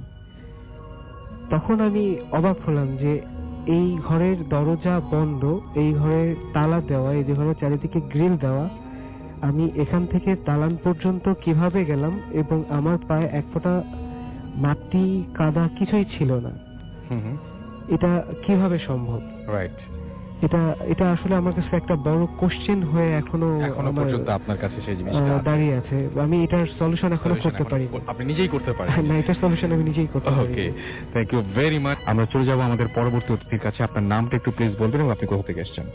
হ্যালো রাসেল ভাই, আমি সালমান, আমি এসেছি ধানমন্ডি থেকে। শুনি আপনার ঘটনা। আমি সরাসরি আমার ঘটনা চলে যাচ্ছি। এটা ঘটেছিল 2012 সালের জুলাই মাসে কোন এক ফ্রাইডেতে আর কি। তো আমি যেহেতু ঢাকায় থাকতাম, আমার এই ঘটনাটি ঘটেছিল আমার দেশের বাড়ি সিরাজগঞ্জে আর কি। আচ্ছা। তো আমি যখন হুট করে রাতের বেলা আমি ঘুমিয়েছিলাম, ভোর 4টার দিকে শুনতে, মানে আমার ভাইয়াকে ফোন দিল যে আমার বাবা অনেক অসুস্থ। তো আমি আর কি তখনই আর কি বাসা থেকে মুভ করি সিরাজগঞ্জের উদ্দেশ্যে।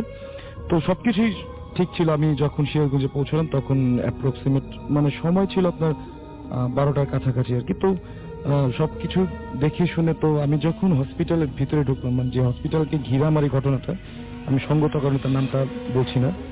তো ওই হসপিটালে যাবার পরে আমার বাবাকে যখন আমি অ্যাডমিট করলাম হসপিটালে, তো দেখলাম অনেক মানুষের ভিড় আর কি উপরে আর কি 3 তলাতে। আমি ছিলাম লেভেল 1-এ, তো ভিড়টা ছিল লেভেল 3-তে আর কি। তো আমি যখন অনেক কিউরিওসিটি আমি যখন লেভেল 3-তে গেলাম, যে দেখলাম যে ওইখানকার একটা মানুষ, মানে হসপিটালে যে কাজ করতো তাদের মধ্যে কেউ একজন আর কি সুইসাইড করেছে আর কি। তো অনেক মানুষের ভিড়, আমিও যে সবার মাঝখান থেকে দেখলাম। দেখার পরে যেটা হলো যে লোকটার যে ফেস ছিল, ফেসের মধ্যে আপনার জিহ্বাটা বের হয়েছিল, গলায় একটু কাটা ছিল।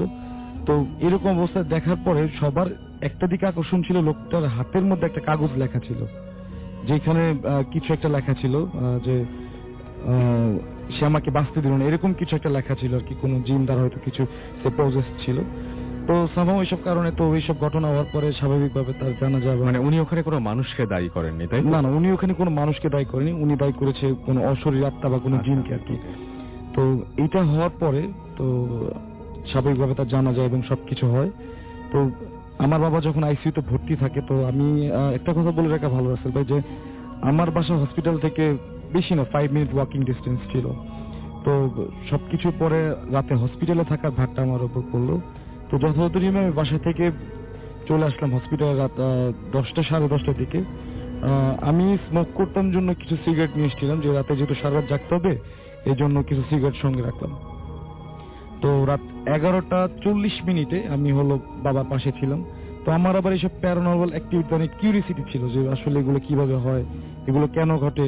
তো এইসব যখন হলো, তো রাত যখন 12:40 থেকে 42, তখন আমার ইচ্ছা হলো যে আমি যেহেতু অনেক বোর হয়ে যাচ্ছি এখানে বসে বসে, তো বাইরে যে আমি একটা স্মোক করে আসি। তো স্মোক করেছি আমি লেভেল 1 আর কি, মানে আমার হসপিটালের বাইরে, করিডোরের বাইরে। তো এখান থেকে হুট করে মনে হলো যে 3 তলাতে যেহেতু সুইসাইডটা হয়েছিল, 3 তলা থেকে একটু দেখে আসি যে কি অবস্থা। তো আসলে আপনি একটা জিনিস জানেন যে যখন হসপিটালে কেউ মারা যায়, বা যেহেতু এটা নর্মাল ডেথ না, তো এইখানে সুইসাইডের কারণে হসপিটালের পরিবেশটা এত থমথমে ছিল যে অধিকাংশ ডক্টর এবং নার্স তারা বাসায় চলে গিয়েছিল, এবং কর্তব্যরত যারা যে কয়েকজন ছিল তারা সবাই আর কি রুমের মধ্যে ছিল, তার ভয় কেউ বের হয়নি আর কি। তো আমি যখন 3 তলার উদ্দেশ্যে যখন রওনা দিলাম, তখন পরিবেশটা এত স্তব্ধ ছিল রাস্তায়, আপনাকে বলে বোঝাতে পারবো না, মানে পুরো শুনশান পরিবেশ, চারিদিকে মিটি মিটি আলো জ্বলছে। তো আমি 3 তলাতে উঠলাম। ওঠার পরে মনে হচ্ছে যে আমি যখন হসপিটালের সিঁড়িতে উঠেছি, আমি সবাইকে আবার বুঝি, আমি হসপিটালের সিঁড়িতে যখন উঠেছি তখন আমি হসপিটাল থেকে সামনে একটু একটু একটু যাওয়ার সময় প্রথমেই আমার কাছে যে বিষয়টা উইয়ার্ড লাগলো যে একটা ওয়াশরুমের দরজা নর্মালি থাকে বাইরের দিকে, আমরা বাইরের দিকে খুলে আমরা তারপর ওয়াশরুমে ঢুকি, বাট এইটাতে ছিল ওয়াশরুমের দরজাটা ভিতরের দিকে ছিল। এটা আমার কাছে খুব উইয়ার্ড লাগে যে এটা আসলে কিভাবে পসিবল। আর আমি যখন হাঁটছিলাম তখন মনে হচ্ছিল যে আমার পিছনে পেছনে কেউ একজন আমাকে ফলো করছে, লাইক আমি কারো হাঁটার শব্দ পাচ্ছিলাম, বা মানে সামওয়ান এক্সিস্ট বিহাইন্ড মি, মানে সামথিং লাইক দ্যাট আর কি। তো এইটা হওয়ার পরে আমি যখন আর কি ওয়াশরুমে ঢুকলাম, তো ঢোকার পর আমি দেখি যে ওয়াশরুমের ট্যাপটা ছাড়া ছিল আর কি। তো নর্মাল দেখলাম ট্যাপ ছাড়া, তো আমি ট্যাপটা বন্ধ করে দিয়েছি। বন্ধ করে আমি একটু মিররের সামনে গিয়ে জাস্ট আমি দাঁড়িয়েছি। তো হুট করে আপনার ওয়াশরুমের দরজাটা রাস্তাটা বন্ধ হয়ে গেল। বন্ধ হওয়ার পরে যে পরিবেশটা সৃষ্টি রাস্তা, এটা আমি বলে বোঝাতে পারছি না। যে আপনার যে মিরর ছিল, মিররেতে যে লোকটা মরে গিয়েছিল সকালে, যাকে আমি দেখেছিলাম আর কি, বা সবাই যাদেরকে দেখেছিল, ওই লোকটার যে চেহারাটা ছিল এখানে, লাইক আপনার জিব্বা বের করা, গলায় কাটা দাগ, ঠিক তার একটা শ্যাডো, এবং ওই লোকটারই একটা মুখের শ্যাডো, যেটা আমি মিররে দেখতে পাই। তো এটা দেখার পর আমি অনেক চিৎকার চেঁচামেচি করি, বা আমি খোলার জন্য অনেক দরজাটা ট্রাই করি, কিন্তু আমি কোনোভাবেই আমি ওয়াশরুমের দরজাটা খুলতে পারিনি। লাস্ট অফ অল আমার যেটা হয়, আমি যখন বুঝি যে আমি কোথায়, তখন এটা আমি আরো অবাক হয়ে যাই যে আমি কেন, মানে ওই যে লোকটা মরেছিল যে রুমটাতে, মানে তার সে যে রুমে ডিউটি করতো, ওই রুমের উইন্ডোর সামনে, উইন্ডোটা খোলা, ইনফ্যাক্ট আমি উইন্ডোটার সামনে আমি দাঁড়িয়েছিলাম। আমি যখন ঘড়ি দেখি এখন কয়টা বাজে, আমার তো নিচে যেতে হবে, তখন দেখি রাস্তাটা 3:17 বাজে, বাট আমি উঠেছিলাম 12:45। আমি অবাক হয়ে যাই যে এটা কিভাবে পসিবল, কারণ এইটুক সময়ের মধ্যে আমি কোথায় ছিলাম, বা আমার সেন্স কোথায় ছিল, বা আমি এতক্ষণ কি করছিলাম। তো সবকিছুর পরে আমি যখন চিন্তা করছি আমি এখন নিচে যাব, তো নিচে যাওয়ার সময় যে বিষয়টা রাস্তায় ঘটলো, এটা সবচাইতে ভৌতিক ব্যাপার যে আমি কিন্তু সিঁড়ি দিয়ে লেভেল 3-তে উঠেছি, লেভেল 1 থেকে আমি লেভেল 3-তে উঠেছি, কিন্তু লেভেল 1-এ যে আমি নামবো আমি কোনো সিঁড়ি খুঁজে পাচ্ছি না, মানে এই মাথা থেকে ওই মাথা, আমি জাস্ট এখান থেকে ওই পাশে যাচ্ছি, ওই পাশ থেকে এই পাশে আসছি, কিন্তু আমি কোনো সিঁড়ি খুঁজে পাচ্ছি না। তাহলে আমি চিন্তা করছি আমি উঠলাম, তো আমি কিছুক্ষণ আগে উঠলাম, তো আমি সিঁড়ি পাবো না কেন। তো ফাইনালি আমি যেটা করলাম, আমি দৌড়াদৌড়ি এই পাশ থেকে ওই পাশে দৌড়াচ্ছি, এই পাশ থেকে আবার এই পাশে দৌড়াচ্ছি, কারণ আমার তখন প্রচন্ড ভয় লাগছিল যে কি একটা উইয়ার্ড ঘটনা ঘটছে আমার চারপাশে। এটা দেখার পর আমি আবার ওই ওয়াশরুমের সামনে গেলাম, তখন দেখলাম যে ওইখানে একটা কাগজ দেওয়া ছিল, এবং কাগজের মধ্যে কিছু মানে এমন একটা ভাষা ছিল যেটা কিনা আমি রাস্তায় আমি বুঝি না যেটা কি ল্যাঙ্গুয়েজ ছিল, এটা আসলে আননোন ল্যাঙ্গুয়েজ, এটা আমি জানি না। তো এটা হওয়ার পরে আমি আবার এই পাশ থেকে ওই পাশ থেকে দৌড়াদৌড়ি করতে থাকি। ফাইনালি যেটা হয় যে কিছুক্ষণ পর আজান দেয়, মানে ভোর হয়ে যায়, আজান দিয়ে দেয়। তখন আমি জাস্ট অন্যদিকে তাকিয়ে আমি জাস্ট মানে আল্লাহর নাম করতেছি যে আল্লাহ আমি কোথায় এসে পড়লাম। ঠিক তার কিছুক্ষণ পরে আমি পিছনে তাকিয়ে দেখি আমি যেখান থেকে উঠেছিলাম আমি তার সামনে, এবং আমার পিছনে সেই সিঁড়িটা ছিল। তো আমি সিঁড়িতে নেমে যাই, এবং নামার পরে রাসেল আমি যে বিষয়টা এক্সপিরিয়েন্স করেছি, এটা যে কত হরিবল ছিল এটা আমি আপনাকে বলে বোঝাতে পারবো না। অনেক ধন্যবাদ আপনাকে। আমরা চলে যাব আবার একটু অভির কাছে, এবং আমরা একটু শুনি আপনার কাছে আর একটা ঘটনা শুনি, আমরা আপনার লাইফের কোন একটা ঘটনা আমাদেরকে যদি শোনাবেন।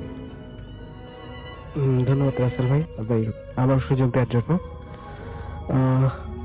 আমার লাইফের ঘটনা বলতে গেলে আমি আমার এক্সোসিজম আসলে আপনি কোনো দুঃস্বপ্ন দেখেছেন কখনো, বা এরকম কোনো কিছু? দুঃস্বপ্ন না, এটা আমার বাসা কেন্দ্রিক একটা ঘটনা রিসেন্টলি ঘটে গেছে আর কি। বাসা কেন্দ্রিক আমার যশোরে যে বাসাটা আছে, এই বাসাটা বেশ পুরনো। এটা স্বাধীনতার পরপরই এটা তৈরি করা আর কি। ওখানে 3 তলা বাড়ি, 3 তলা বাড়িতে দোতলাতে আমরা থাকি এবং 3 তলাতে আমাদের পরিচিত এবং খুবই ক্লোজ রিলেটেড আমাদের রিলেটিভসই বলা যায়, তারা থাকেন আর কি। তো আমি ঢাকায় মানে যতদিন থাকতাম আমি মাঝে মধ্যে শুনতাম যে ওখানে নানান ধরনের প্যারানর্মাল অ্যাক্টিভিটিস হচ্ছে। যেমন আমাদের বেসিনের উপর বিভিন্ন ধরনের ময়লা পড়ে থাকতো, তারপরে রান্না করতে গেলে রান্না করার জিনিসপত্র এক জায়গায় রাখা হতো কিন্তু সেটা পরে সেটা খুঁজে পাওয়া যেত না। আবার যখন জায়গায় আসা হতো দেখা যেত সেটা জায়গায় পড়ে আছে। এই ধরনের অনেক সিচুয়েশন হয়েছিল এবং আমাদের 3 তলার যে আন্টি ছিলেন তার ছেলেটিও পজেস ছিল আর কি। আচ্ছা, এর মূল কারণ যেটা ছিল, আমাদের 3 তলার যে ফ্ল্যাটটা ছিল ওই ফ্ল্যাটে একজন আর্মি এবং তার ওয়াইফ ওখানে থাকতেন। কোনো কারণে ওয়াইফটি সুইসাইড করেন এবং ফ্যানের সাথে তিনি সুইসাইড করেন। সুইসাইড করার পর থেকে বাসাটা ভাড়া হচ্ছিল না। 3 তলার আন্টিরা খুব সাহস করে বাসাটা ভাড়া নিয়েছিলেন, যে মনে করেছেন যে না থাক কিছু হবে না, না থাক কিছু হবে না। কিন্তু তারপর থেকে তাদের অনেক সমস্যা ক্রিয়েট হয়, তাদের ছেলে মেয়েদের উপর ইফেক্ট করে। ছোট ছেলেটার উপরে মোটামুটি পজিশনের সেকেন্ড স্টেজ পর্যন্ত চলে যায়। তো এমন অবস্থায় আমি সেকেন্ড স্টেজে সাধারণত কি ধরনের সিমটম গুলো দেখা যায়? ফার্স্ট স্টেজ যেটা হয় এটা হলো আপনার সে অন্যমনস্ক থাকবে, তার কোনো কাজে মন বসবে না এবং সে ছোটখাটো ব্যাপারেই রেগে যাবে এবং তার মতের বিরুদ্ধে কোনো কিছু করতে গেলে সে অকথ্য ভাষায় গালাগালিও করতে পারে। এবং সব থেকে ইম্পর্টেন্ট যে সিমটমসটা সেটা হলো বিড়বিড় করে কথা বলা। আচ্ছা, আর সেকেন্ড স্টেজ যেটা হয় সেটা হয় সেখানে কিছু ফিজিক্যাল কিছু চেঞ্জ আসে। সেখানে ফিজিক্যাল চেঞ্জ হয়, সে শুকিয়ে যায় এবং তার যে রেসিডেন্স, ঘরে থাকতে তার ভালো লাগে না এবং যে ইন্ট্রোভার্ট হয়ে যায়। হ্যাঁ, ইন্ট্রোভার্ট হয়ে যায়। তার মনে হয় যেন সে কোথাও চলে যাবে, তার পৃথিবীর কোনো কিছু ভালো লাগে না। তার বাবা মা বা যার ক্লোজ রিলেটেড লোকজন থাকে তাদের সাথে সহ্য করতে পারে না। এটা হলো সেকেন্ড স্টেজ। আর থার্ড স্টেজে যখন কোনো এনার্জি সেটাকে পুরোপুরি অ্যাবজর্ব করে নেয়, সেক্ষেত্রে তখন সে নিজের কন্ট্রোলে আর থাকে না। তখন এনার্জিটা তাকে কন্ট্রোল করে, তখন এনার্জি তাকে দিয়ে অনেকগুলো কাজ করায়। যেমন যদি আমরা বলতে পারি যে কোনো একজনের কথা, যেটা আজকে রাসেল ভাই আপনার সাথে আমার প্রথম দেখা হচ্ছে, আপনার ব্যক্তিগত বিষয় আমার জানার কথা না, কিন্তু সে এই ব্যক্তিগত কথাগুলো হরহর করে সে বলে দিতে পারবে, থাকলে সেটাই, মানে ও ভেতরে ঢুকতে পারে আর কি। হ্যাঁ, this is the final stage. Okay, this is the final stage.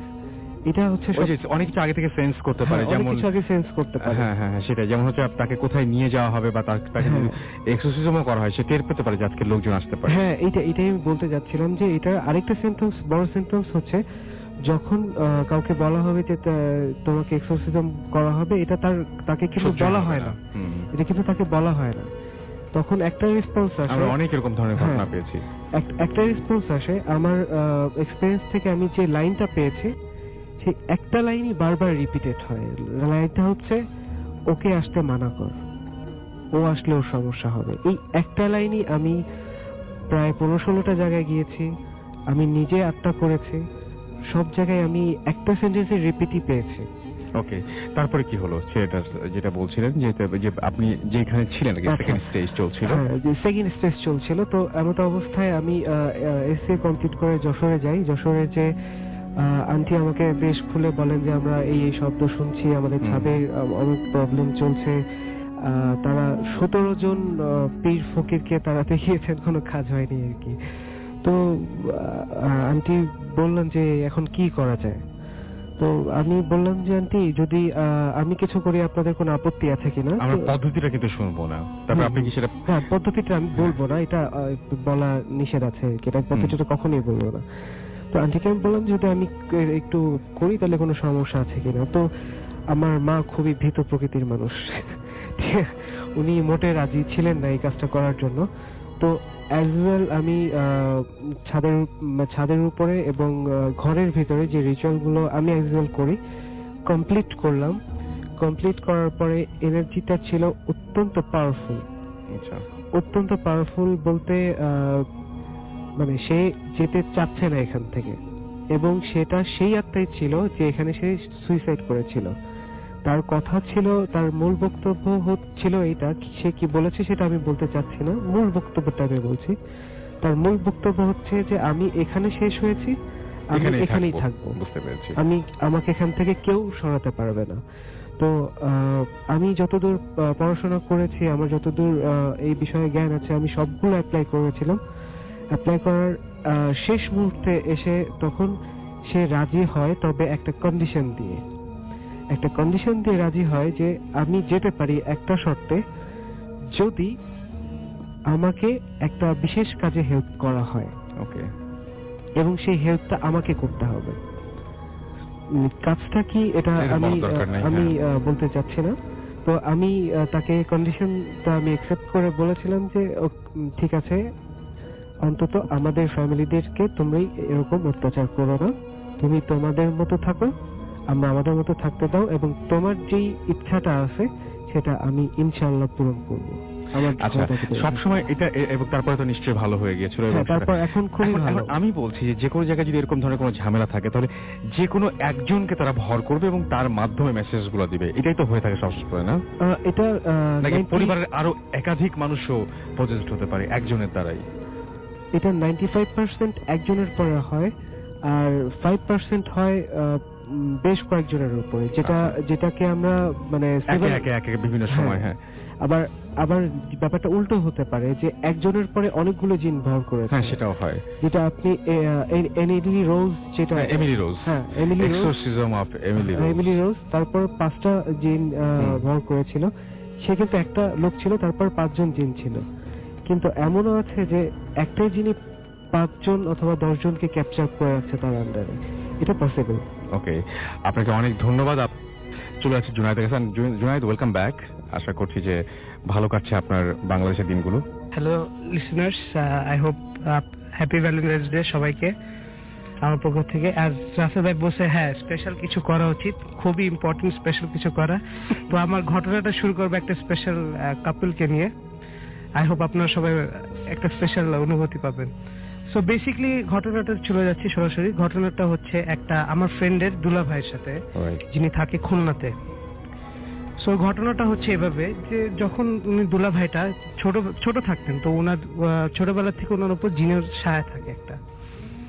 তো জিনের ছায়া থাকার পর উনি স্কুলে যাইতো, তো নর্মাল ছেলেদের মতনই থাকতো, কোনো প্যারানর্মাল অ্যাক্টিভিটিস কিছু হইতো না ওনার সাথে, বা কোনো কিছু হইতো না। বাট যে জিনিসটা হইতো, দ্যাট ওকে কেউ যদি কোনো হার্ম করে বা কোনো টিচার বকা দিত বা কোনো স্টুডেন্টে ওকে বিরক্ত করতো, তো ওকে হার্ম করে দিত ওই জিনটা, যে সাথে থাকতো মেয়ে জিনটা। তো এটা ছোটবেলা থেকে আর কি এই সিমটমসটা হইতো আর কি। সো বেসিক্যালি একদিন একটা ছেলে ওকে থাপ্পড় মারলো বা ধাক্কা দিল, পরের দিন যায় ওই জিনটা যে ওকে ধাক্কা বা কিছু একটা করলো আর কি। এভাবেই দেখতে দেখতে সে বড় হয় আর কি।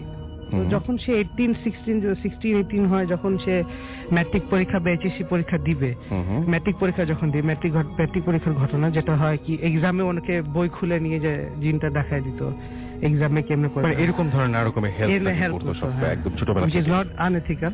আচ্ছা, বাট হ্যাঁ এরকম করে অনেক ধরনের লাভ উপভোগ করতো আর কি ওই দুলা ভাইটা আর কি। তারপর এরকম করতে করতে যখন সে বিবিএ পর্যায়ে যায়, মানে যখন সে গ্রাজুয়েশন কমপ্লিট করবে, তখন থেকে হয় কি, তখন সে বড় হয়ে যায়, 18 ক্রস করে ফেলে, তখন থেকে সিমটমসটা আরো বেড়ে যায় আর কি। রাত্রে 12টা 2টা 3টা 4টার দিকে এরকম হইতো কি, সে অবাক ব্যাপার যেটা আছে ভাই, দ্যাট উঠে বসে যেত, মেয়ের মহিলার কণ্ঠে একটা কথা বলতো, আচ্ছা মেকআপ করতো, মায়ের শাড়ি পরে আসতো, ইভেন যাই রাসেল ভাই কিচেনে যে সে রান্না করা শুরু করে দিত। এমন একটা জলজ্যান্ত ছেলে মানুষ সে আস্তে আস্তে বিহেভ করতো মেয়েদের মতন আর কি। সো এটা খুবই উইয়ার্ড বিষয়। তারপর মেয়েদের মতন ভয়েসে কথা বলতো। সো অনেক কবিরাজদেরকে আনো, অনেক কিছু করা হইলো, বাট ফাইনালি কিছু হইলো না, লাস্ট বেশ কিছু হইলো না। বাট তাবিজ পর একটা ধরনের তাবিজ দিছে দ্যাট 1 year 2 years এর টাইম ফ্রেমের মধ্যে কিছু হবে না। সো 1-2 years এর মধ্যে কোনো সিমটমস দেখা যায় না। তো হয় কি যে ওর মা একটা গরিব মেয়ে, মানে একটা গ্রামের একটা গরিব মেয়ের সাথে বিয়ে করায় দেয় ওর ছেলেটার, ওনার মা আর কি।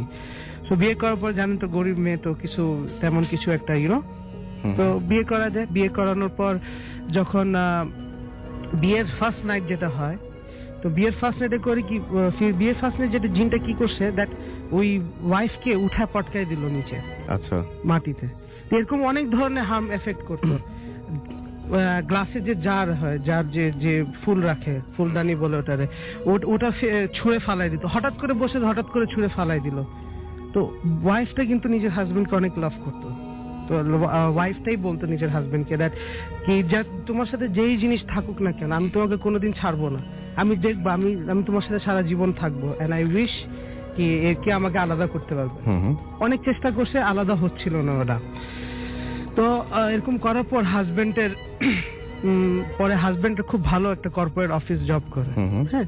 আর ওয়াইফটা খুবই সাপোর্টিভ ছিল, যখন রাত্রে মেয়ের সিমটমস করতো সাপোর্টিভ ছিল, কোনো কিছু মানে ওয়াইফটা মানে বিহেভ করতে গিয়ে কিছু হচ্ছে না, অনেক সাপোর্টিভ ছিল।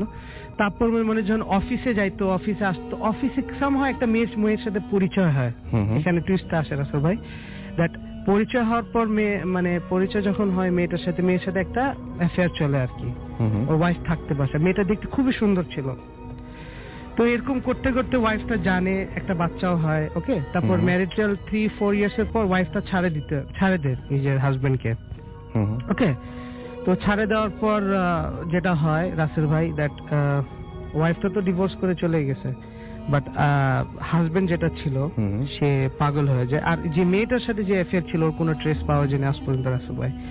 আর তারপরের দিন যেই দিন ডিভোর্স হয় তার 2 দিন পরেই ওই ছেলেটা নিজে যখন মেয়েটা মহিলা জিনটা প্রসেস করে নিজের ওর মাকে যায় বলতেছে কি যে তুই যে মেয়ের সাথে চক্করে ছিলি ওটা আমি ছিলাম, আচ্ছা। এটা ওর মার কাছে কনফেস করছে নাকি, আচ্ছা। এখনো বর্তমানে উনি এখনো মানে আনস্টেবল, সারাক্ষণ একটা রুমে পড়ে থাকে, জাস্ট 3 বেলা খাওয়া দাওয়া হয় এন্ড স্টাফ। বাট এই আর কি ঘটনাটা রাসেল ভাই, এখনো পাগল উনি, মানে মেন্টালি স্টেবল না আর কি। সো সারাক্ষণ রুমে থাকে, জব টব সবকিছু ছাড়ে দেয়, এন্ড এখন ওই জিনের প্রেমেই আছে আর কি। আচ্ছা, এই ছিল আপনার ঘটনা। আপনাকে অনেক ধন্যবাদ। চলে যাবো আমাদের পরবর্তী ঘটনায়, আমাদের পরবর্তী লিসনারের কাছে এবং আমাদের গেস্টের কাছে। আপনার নামটা প্লিজ একটু বলবেন, আপনি কোথা থেকে এসেছেন যদি একটু বলতেন। আরেকবার বলেন প্লিজ, আপনার নামটা আরেকবার বলতে হবে। হ্যালো লিসনার্স, আমি রূপন, আমি এসেছি মিরপুর থেকে। শুনি আপনার ঘটনা, শুনি।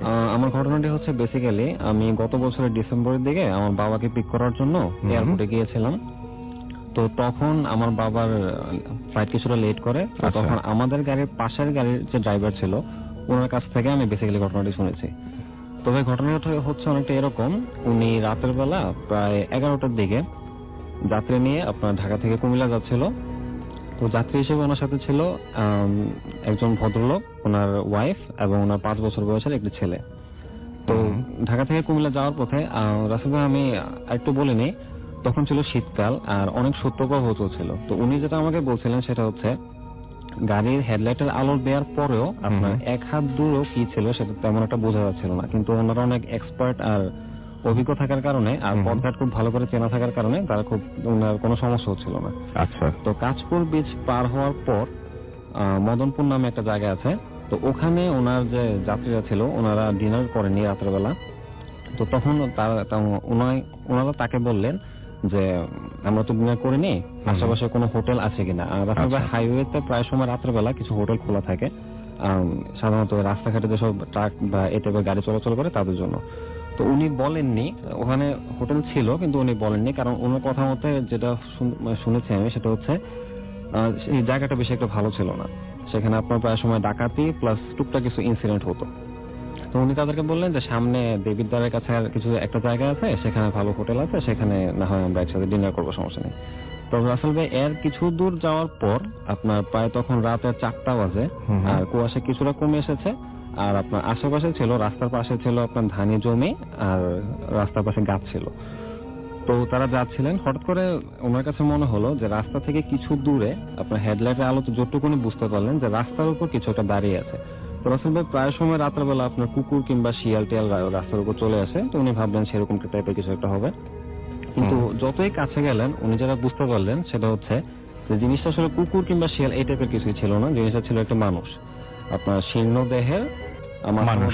মানে সেই মানুষকে হয়তো দূর থেকে বোঝা যাচ্ছিল না, যখন কাছে এসেছেন তখন বোঝা যাচ্ছে জিনিসটা একটা মানুষ আপনার রাস্তার উপর ক্রল করে সামনের দিকে এগিয়ে আসছে। আর জিনিসটা এমন না যে ওনাদের গাড়ির দিকে তাকিয়েছিল, জিনিসটা তাকিয়েছিল নিচের দিকে, মাটির দিকে, অনেকটা ক্রল করতে করতে সামনের দিকে এগিয়ে আসছে। তো উনি প্রচন্ড ভয় পেলেন। উনি যেটা করলেন গাড়ির গতি কমিয়ে ওটাকে পাশ কাটিয়ে গেলেন। তো মোটামুটি জিনিসটা ওনার যাত্রীরা সবাই দেখেছে, সবাই মোটামুটি ভয় পেয়েছে। তো তার কিছুক্ষণ পরে, ধরো 15 থেকে 20 মিনিট পরের ঘটনা, কুয়াশা মোটামুটি তখন আরো কিছুটা কমেছে। তখন উনি যেটা ফিল করলেন সেটা হচ্ছে উনি যতটুকু বুঝতে পারলেন ওনার থেকে কিছুটা দূরে আপনার গাছের আড়ালে দুজন মানুষ, ঠিক মানুষ না, অনেকটা শ্যাডো টাইপের কিছু একটা আপনার বস্তা একটু নিয়ে নাড়াচাড়া করছে। তো দেন উনি যেটা করলেন, উনি প্রচন্ড ভয় পেলেন। আর ওনার যে যাত্রী ছিল, ওনার ভদ্রলোক, উনি করলেন কি, ওনার কাঁধে হাত রেখে বললেন, ভাই আপনি গাড়ি চালিয়ে যান, আপনি গাড়ি থামেন না, যাই হোক আপনি গাড়ি চালাতে থাকেন। তো আরেকটু সামনে আসাতে উনি যেটা বুঝতে পারলেন সেটা হচ্ছে তারা ওই বস্তা খুলে কিছু একটা জিনিস আপনার রাস্তার উপর ফেলে দিল, বস্তাটাকে উপর করে জাস্ট। আচ্ছা। তো উনি এই যখন আরো কাছে আসলেন তখন যেটা বুঝলেন যে তারা বস্তা থেকে যেসব জিনিসগুলো ফেলেছে সেগুলো হচ্ছে আপনার মানুষের কাটা হাত পা আর হচ্ছে আপনার রক্ত। উনি ভয় পেলেন প্রচন্ড, আর কিছু করার ছিল না, উনি এগুলোর উপর দিয়ে গাড়ি চালিয়ে চলে গেলেন ওই সময়।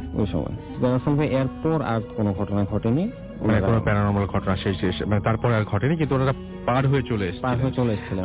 আমার মনে হয় যে এখন অনেকেই হয়তো ড্রাইভ করছেন, রাস্তায় রয়েছেন, এবং সবচেয়ে অদ্ভুত ব্যাপার হচ্ছে এটাই যে রাস্তায় থাকার সময় যদি এরকম ঘটনা আপনার সাথে ঘটে তাহলে কেমন লাগবে আপনার।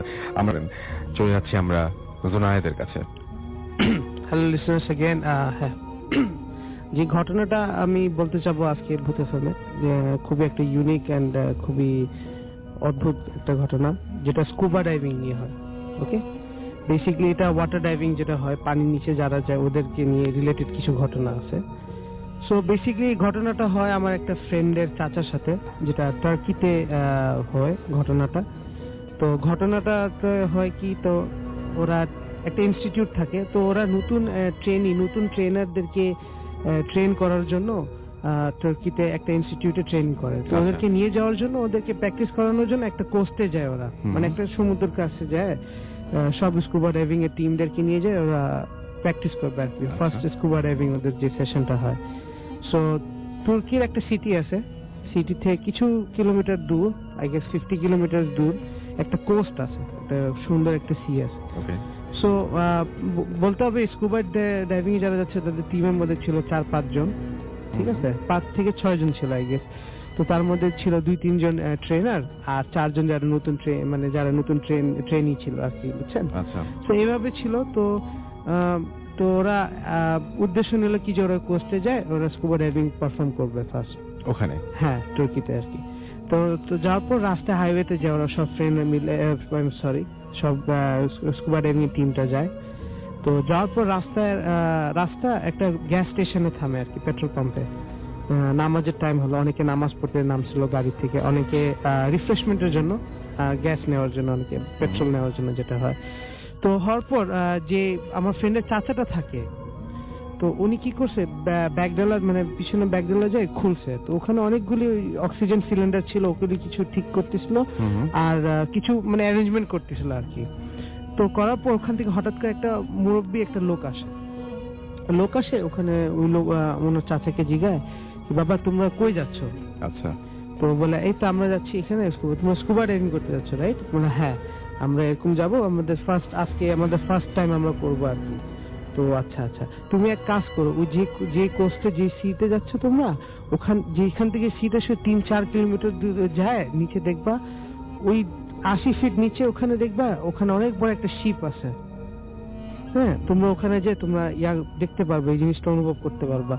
তো চাচাটা বললো ফাইন। উনি যে ওনার ট্রেনারদেরকে বলে, ট্রেনাররা বলে কি যে হ্যাঁ আমরা তো জানি ব্যাপারটা, বাট আমাদের এটা অ্যালাউড না, তোমাদেরকে ফার্স্ট টাইম 80 ফিট নিচে নিয়ে যাওয়ার কিন্তু আমাদের পারমিশন নাই, যেহেতু তোমরা ফার্স্ট টাইম স্কুবা ডাইভিং করতেছো। তো সামহাউ অনেক রিকোয়েস্ট করার পর তারপর সামহাউ ওরা এগ্রি হয়। ওকে, তো ওরা বোটটা এমন ছিল আসলে প্লাস্টিকের যে বোটটা হয় না, আই ফরগট দ্য নামটা ভুলে গেছে আর কি।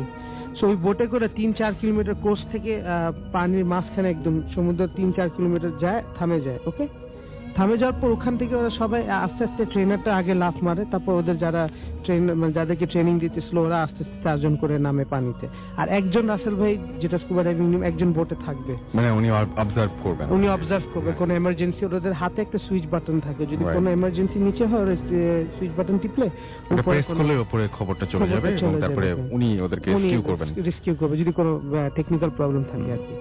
তো এরকম হওয়ার পর ওরা যায় ওই 3-4 কিলোমিটার ওখানে যায়। ওরা জানে, ট্রেনারটা জানে এখানে অনেকে আছে, বাট ওরা নতুন যারা ডুবতো ওদেরকে তো এত নিচে নিয়ে যাবে না, বাট অনেক রিকোয়েস্ট করছে, অনেক ইয়া করার পর তারপর সামহাউ মানছে, এগ্রি করছে। সরে বলে আচ্ছা ঠিক আছে তোমাদের ফার্স্ট টাইম চলো আমি তোমাদেরকে নিয়ে যাই। তো যখন ওরা পানির নিচে যায়, 80 ফিট নিচে, তো ওরা যত 5 জন ছিল আর কি।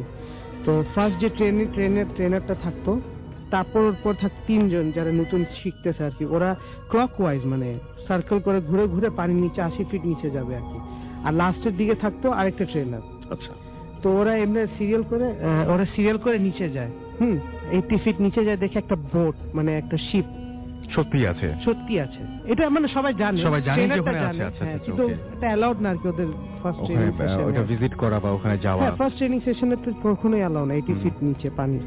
তো ওরা যায়, নিয়ে যাওয়ার পর যখন ওরা বোটের আশেপাশে ঘুরে, তারপর তো ট্রেনারটা ছিল পানির একটু উপরে, বোটের শিপের উপরে মানে দাঁড়ায় অবজার্ভ করতেছিল ওদেরকে।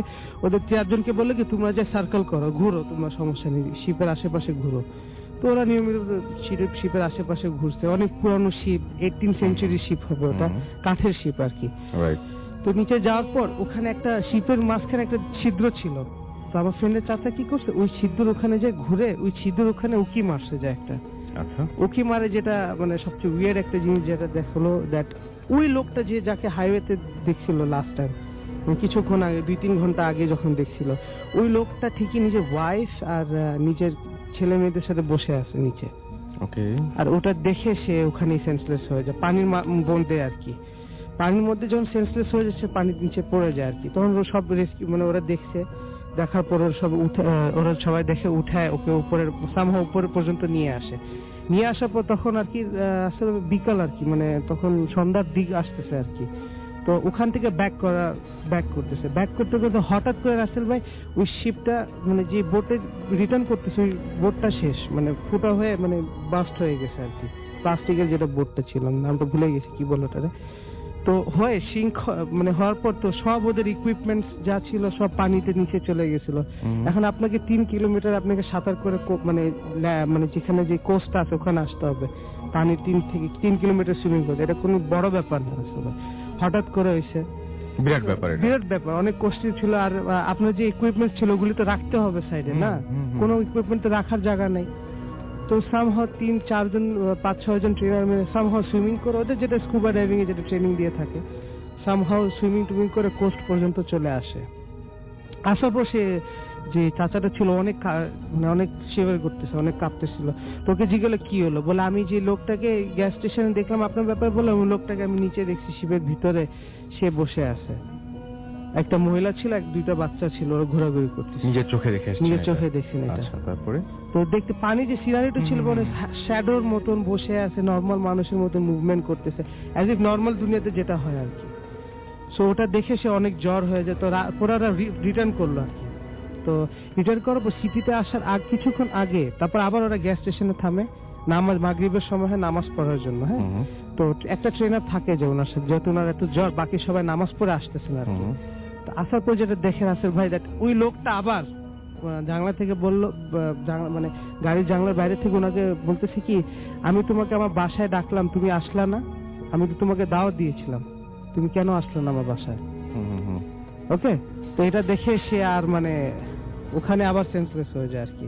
আচ্ছা, তারপর সে মানে হসপিটালে নিয়ে যাওয়া হয়। তারপর পরে হওয়ার পর 2 দিন হওয়ার পর কিছু অনেক স্বপ্ন দেখতে থাকি এরকম, ওই লোকটা বারবার আসে, ওকে বলে আমার বাসায় আসো, আমার বাসায় তুমি আসে চলে গেলা, তুমি আমার বাসায় ঢুকলা না, ইউনো, তোমার বন্ধুদেরকেও নিয়ে আসতে, অল দ্যাট। তারপর হয়তো কি এখন বর্তমানে যেটা হয় রাসেল ভাই, উনি একটু মেন্টালি আনস্টেবল হয়ে যায়, আর এখন খালি উনি ওই কোস্টে যায় বসে থাকে সারাক্ষণ, কোনো খাওয়া নাই, কিছু নাই, ইউনো, ফ্যামিলিকে ছাড়ে ওখানে যায় বসে থাকে। সেটা একটা উইয়ার্ড বিষয় রাসেল এটা ভাই। অনেক উইয়ার্ড একটা বাট ব্যাপার। এখন যেটা আমি আরেকটা জিনিস বলবো, মেনশন করবো, হিস্ট্রি এটার পিছনে কি। আপনারা অনেকে বুঝতে পারেন কি শিপটা কোথেকে আসলো, তো মানে এটা হিস্ট্রি হচ্ছে রাসেল ভাই, ওখানে মানে খুব বিয়ে ছিল ওই শিপের মধ্যে। 18th সেঞ্চুরিতে একটা বিয়ে হয়েছিল, ওকে।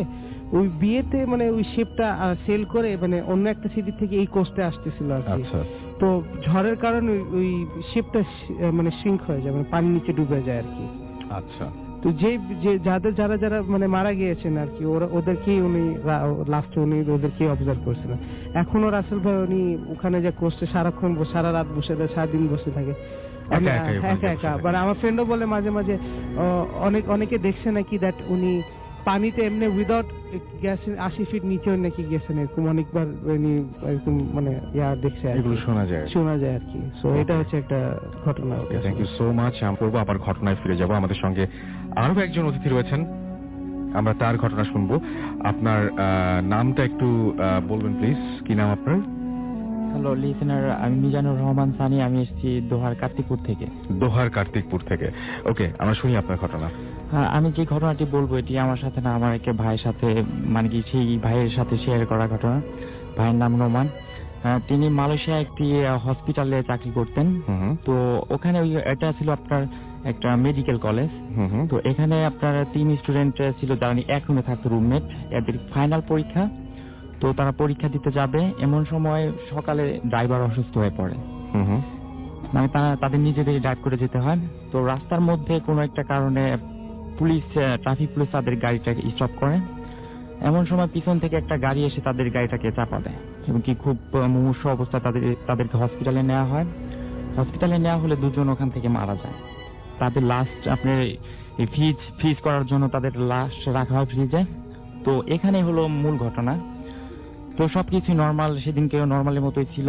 তো আপনার পরের দিন সকালে দেখা যায় যে ফ্রিজের ড্রয়ার থেকে 2টো লাশ বের করা, এবং কি লাশের মাথা থেকে আপনার সেলাই করে মাথার খুলি থেকে ব্রেনটাকে বের করা হয়েছিল। এবং কি এটা কোনো সাধারণ মানুষের কাজ না, মানে কি এক্সপার্ট লোক না হলে এটা করা সম্ভব না। এবং কি তার পাশে আর একটা লাশ, সেই লাশটার এবং কি পেটের সাইড থেকে আপনি কেটে কিডনিটাকে বের করা হয়েছিল। মানে কিডনিটাকে বের করে দেখা হয়েছিল যে এটা কি আছে বা কি, এটা সাধারণ মানুষের কাজ না, বা সাধারণ মানুষ এটা করতে পারবে না। তো এটা আপনার সিসি ক্যামেরায় ধরা পড়ে যে 2টা কালো ছায়ার মতো, মানে কি কোনো রংহীন মানুষের মতো না, এবং কি অস্পষ্ট ছায়ার মতো ওখানে দাঁড়িয়ে কি যেন, মানে কি অনেকক্ষণ বেশ কিছু সময় ধরে ওখানে দাঁড়িয়েছিল, এবং দাঁড়িয়ে কোনো কাজ করছে, এরকমটা মানে কি সিসি ক্যামেরায় ধরা পড়ে। তো এই ঘটনাকে মানে কর্তৃপক্ষরা মানে কি ধামাচাপা দেওয়ার জন্য এই বিষয়টাকে ওখানে সবাই কি করে ফেলে যে এই বিষয়টা যেন কোনো মতে যেন বাহিরে যেন প্রকাশ না করে, প্রকাশ না পায়। হসপিটালের একটা মান সম্মানের একটা ব্যাপার স্যাপার আছে, এই কারণে ওই বিষয়টা ওখানেই থাকে। তো নোমান ভাইয়ের কাছ থেকে শোনা, সে ওখানে চাকরি করতেন, কোনো এক পর্যায়ে সেই ঘটনাটা জানতে পারেন যে এরকম একটা ঘটনা এই হসপিটালে ঘটে গেছে। এই ছিল আপনার ঘটনা, রাইট? ওকে, আপনাকে অনেক ধন্যবাদ। ওকে, আমরা ঘটনায় চলে যাই। ওকে রাসেল ভাই, ঘটনাটা হচ্ছে একটা মর্গের নিয়ে অ্যাকচুয়ালি। সো একটা পুলিশ কনস্টেবল কে নিয়ে, আমি নাম কিছু মেনশন করছি না। এটা আমার ফ্রেন্ডের আব্বুর একটা ঘটনা। আচ্ছা, ওকে। এটা কি এখানে সৌদিতে? হ্যাঁ, এটা সৌদির অ্যাকচুয়ালি। আচ্ছা, ওকে। সো সৌদিতে যেরকম হয়, ওদের অন্য দেশে ইউএসএ থেকে একটা লোক মারা যায়, তো লাশটা আসে আর কি রিয়াদ এয়ারপোর্টে। তো ওনার ডিউটির ফার্স্ট ডে ছিল ওনার ডিউটির, ওকে। সো উনি লাশটা, যেটা প্রসিজার হয়, 2টা কনস্টেবল যায় লাশটা রিসিভ করে এয়ারপোর্ট থেকে, যে লাশ অন্য দেশ থেকে আসে আর কি। তো অনেক ডকুমেন্ট পেপার ওয়ার্ক হয়। তো ওরা কিন্তু সোজা রানওয়েতে যায় আপনার জিপ নিয়ে রানওয়েতে যায়, ওয়েট করতেছে। ওখানে কিছু প্রসিজার আসছে, লাশটা আসছে, লাশের সিগনেচার নিয়ে তো উনি করলো আর কি, রিসিভ করলো লাশটা রিসিভ করে ভ্যানে রাখলো, অ্যাম্বুলেন্স ভ্যান, মানে ওদের অ্যাম্বুলেন্স ভ্যান, পুলিশদের একটা আলাদা অ্যাম্বুলেন্স ভ্যান হয়, ওই অ্যাম্বুলেন্স ভ্যানের ভিতরে রাখলো। তো রাখার পর যেটা হয় কি, অ্যাম্বুলেন্সকে নিয়ে যাওয়া হয় একটা হসপিটালে, ওখানকার গভর্নমেন্ট হসপিটালে। ওই গভর্নমেন্ট হসপিটালে কিন্তু অনেক প্যারানর্মাল, কিন্তু আচ্ছা এটা আমি পরে বলবো যদি টাইম থাকে। ওকে বাট হয় কি ওখানে নিয়ে যাওয়া হয়, নিয়ে যাওয়ার পর মর্গে দেওয়া হয় আর কি। হ্যাঁ, তো মানে পরের দিন সকালবেলা ওদের রিলেটিভরা আসে লাস্ট রিসিভ করবে, যে কোনো টাইমে ওরা রিলেটিভরা আসে লাস্ট রিসিভ করবে। তো এমনি করে লাস্টকে ডেলিভার করার পর ওরা নিচে আসে সিগারেট খায়। আচ্ছা তো সিগারেট খাওয়ার পর একটা লোক আসে, ওখানকার সিকিউরিটি গার্ড বসেছিল, ওই সিকিউরিটি গার্ডের সাথে কথা বলতেছিল। আচ্ছা কি হ্যাঁ আপনি কেমন আছেন, অনেকক্ষণ কথা বললো, হ্যাঁ ভালো আছি ভাই এই সেই, কি ব্যাপার রাতে ডিউটি, এমনি অনেকক্ষণ গল্প করো। আর 10-15 মিনিটের মতো গল্প করার পর আপনার সকালে যখন আপনার ডকুমেন্ট যখন হ্যান্ড ওভার করবে লাস্টটা, তো লাস্টটা যখন চেহারাটা দেখলো আসলে সেই সিকিউরিটি গার্ডটা ছিল যে নিচে বসেছিল। আচ্ছা আর ওর আর মজার ব্যাপার এটাই রাসেল ভাই, দ্যাট যেই আমরা সাধারণত শুনি দ্যাট মরে গেলে এরকম হয় এন্ড স্টাফ, আমি যেটা শুনছি আর আমি যেটা বিশ্বাস করি পার্সোনালি, দ্যাট একটা এন্টিটি যখন মরে যায় সে 40 দিন কিন্তু প্রেজেন্স থাকে আর্থের মধ্যে, এটা আমার বিলিভ আর কি। আর সকালবেলা যখন সে লাস্টে হ্যান্ড ওভার করে তো দেখে ও পুরো শক। আর ওটা অকুপেশন কিন্তু সিকিউরিটি গার্ড ছিল না, কিন্তু লোকটা যে যাকে দেখলো ও কিন্তু অকুপেশন একটা স্টুডেন্ট ছিল। তো সে কেন একটা সিকিউরিটি গার্ডের ইয়াতে আসলো এটা এখনো খুঁজে পাওয়া যায়নি, বাট এটা হ্যাঁ ক্লিয়ারলি বুঝে যাওয়া যায়নি। তো বাট একটা কথা যেটা বলছিল সিকিউরিটি গার্ডটা কি, ওর যে লাশটা মরে গেছে এটার আজ পর্যন্ত সে কোনো ব্যাখ্যা পায়। উনি বলতেছিল মানে সিকিউরিটি গার্ডকে এর মা সে অনেক কান্দে, আপনি এর মা ফ্যামিলিদেরকে একটু সামলান, এই লাস্ট কথাটা সে বলছে। আচ্ছা এটাই ছিল ঘটনা। হ্যাঁ এটাই ছিল ঘটনা। ওকে, অনেক ধন্যবাদ আপনাকে আপনার ঘটনার জন্য। আমরা চলে যাব আবারও ঘটনায়, এবং আমরা এর মাঝখানে আমরা একটা ছোট বিরতি আমাদের নিতে হবে। তবে তার আগে আমাদের আরো একজন অতিথি আছেন, একটু আগে তিনি ঘটনা শেয়ার করছেন, তার সেকেন্ড স্টোরিটা আমরা তার কাছ থেকে শুনবো। আপনার সেকেন্ড স্টোরিটা প্লিজ একটু বলবেন, তার আগে আপনার নামটা একটু বলবেন এবং আপনি কোথা থেকে এসেছেন।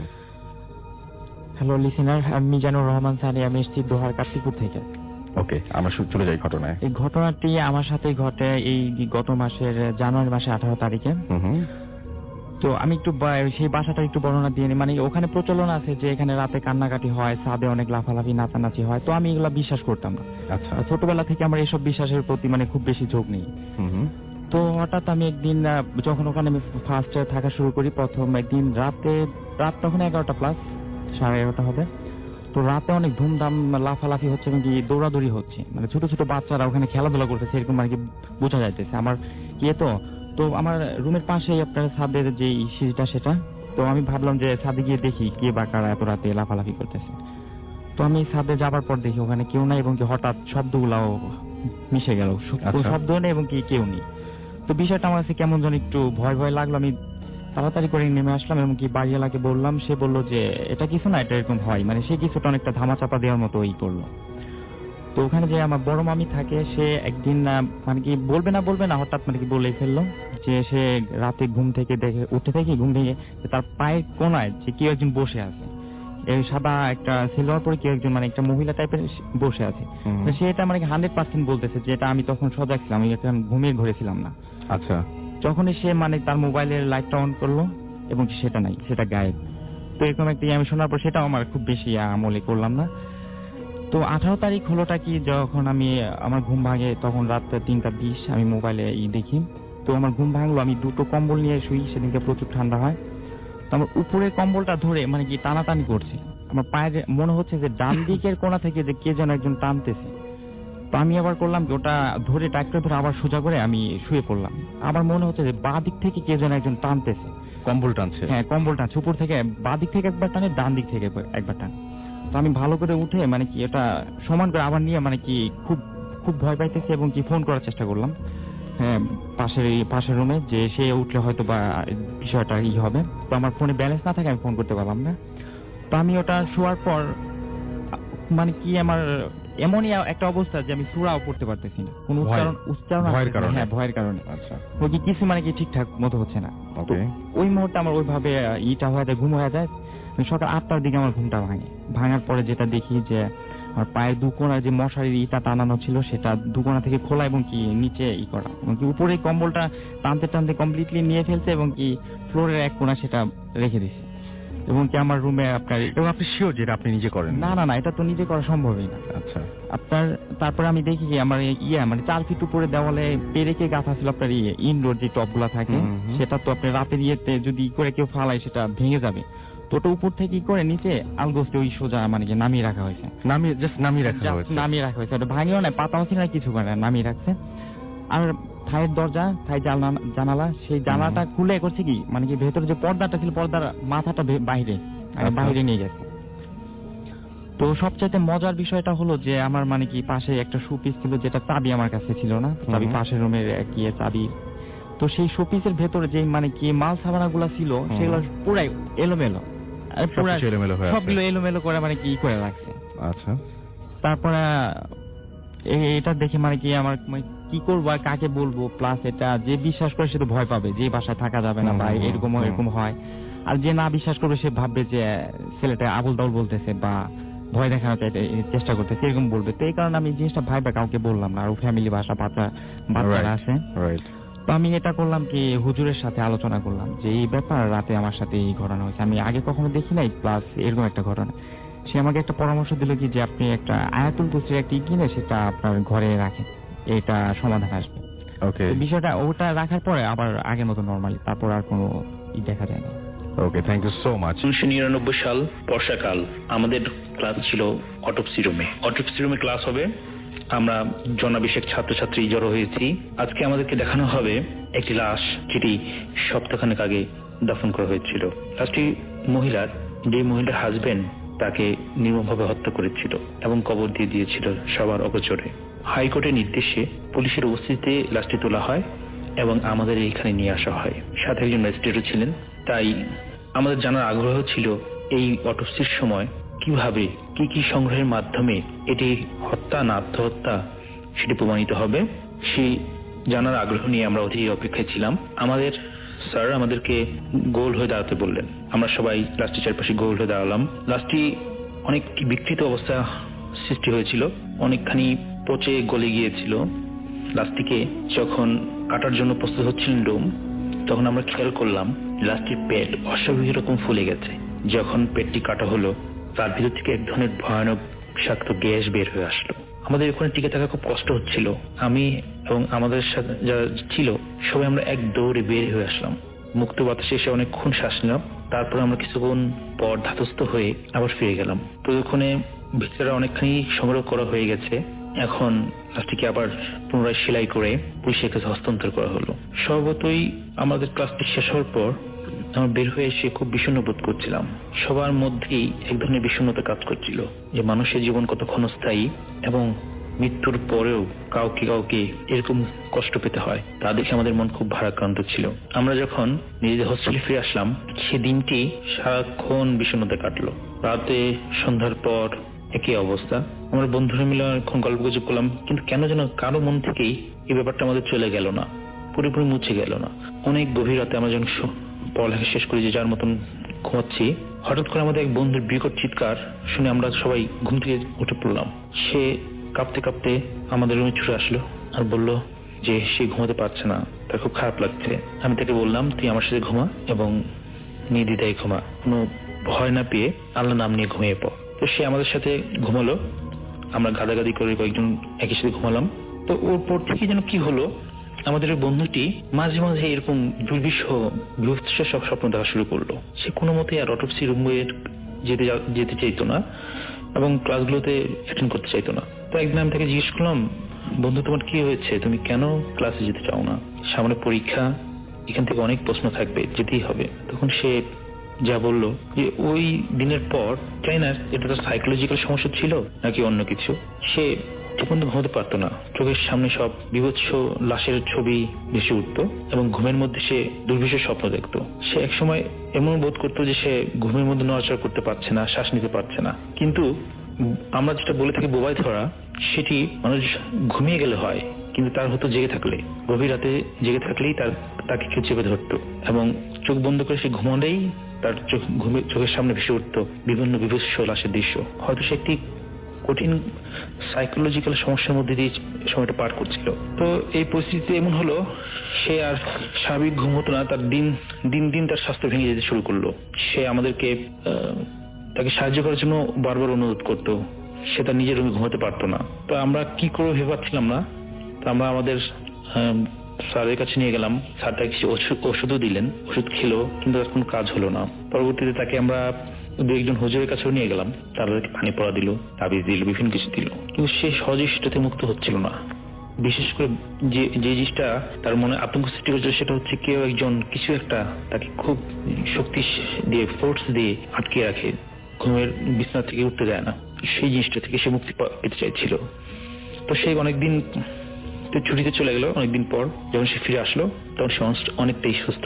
পরবর্তী শুনলাম সে তার বাড়িতে গিয়ে একজন পীর ফকিরের কাছে চিকিৎসা করিয়েছে দীর্ঘদিন। তারপর দেখি যে সে ভালো হয়েছে। ওই পীর ফকির সাহেব নাকি তাকে বলেছিল যে কিছু একটা জিনিস তাকে ওখান থেকে ধরেছিল, আমরা জানি না ঠিক সেটা কি, কিন্তু পরবর্তীতে সে যখন সুস্থ হয় তখন সেটি সামহাও ঠিক কি হয়ে যায় না, আমাদের আরেকজন বন্ধুকে এফেক্ট করে এবং সেই বন্ধুটিও মানসিকভাবে ঠিক তার মতন অবস্থার সম্মুখীন হয়। তো এই ছিল আমার ঘটনা।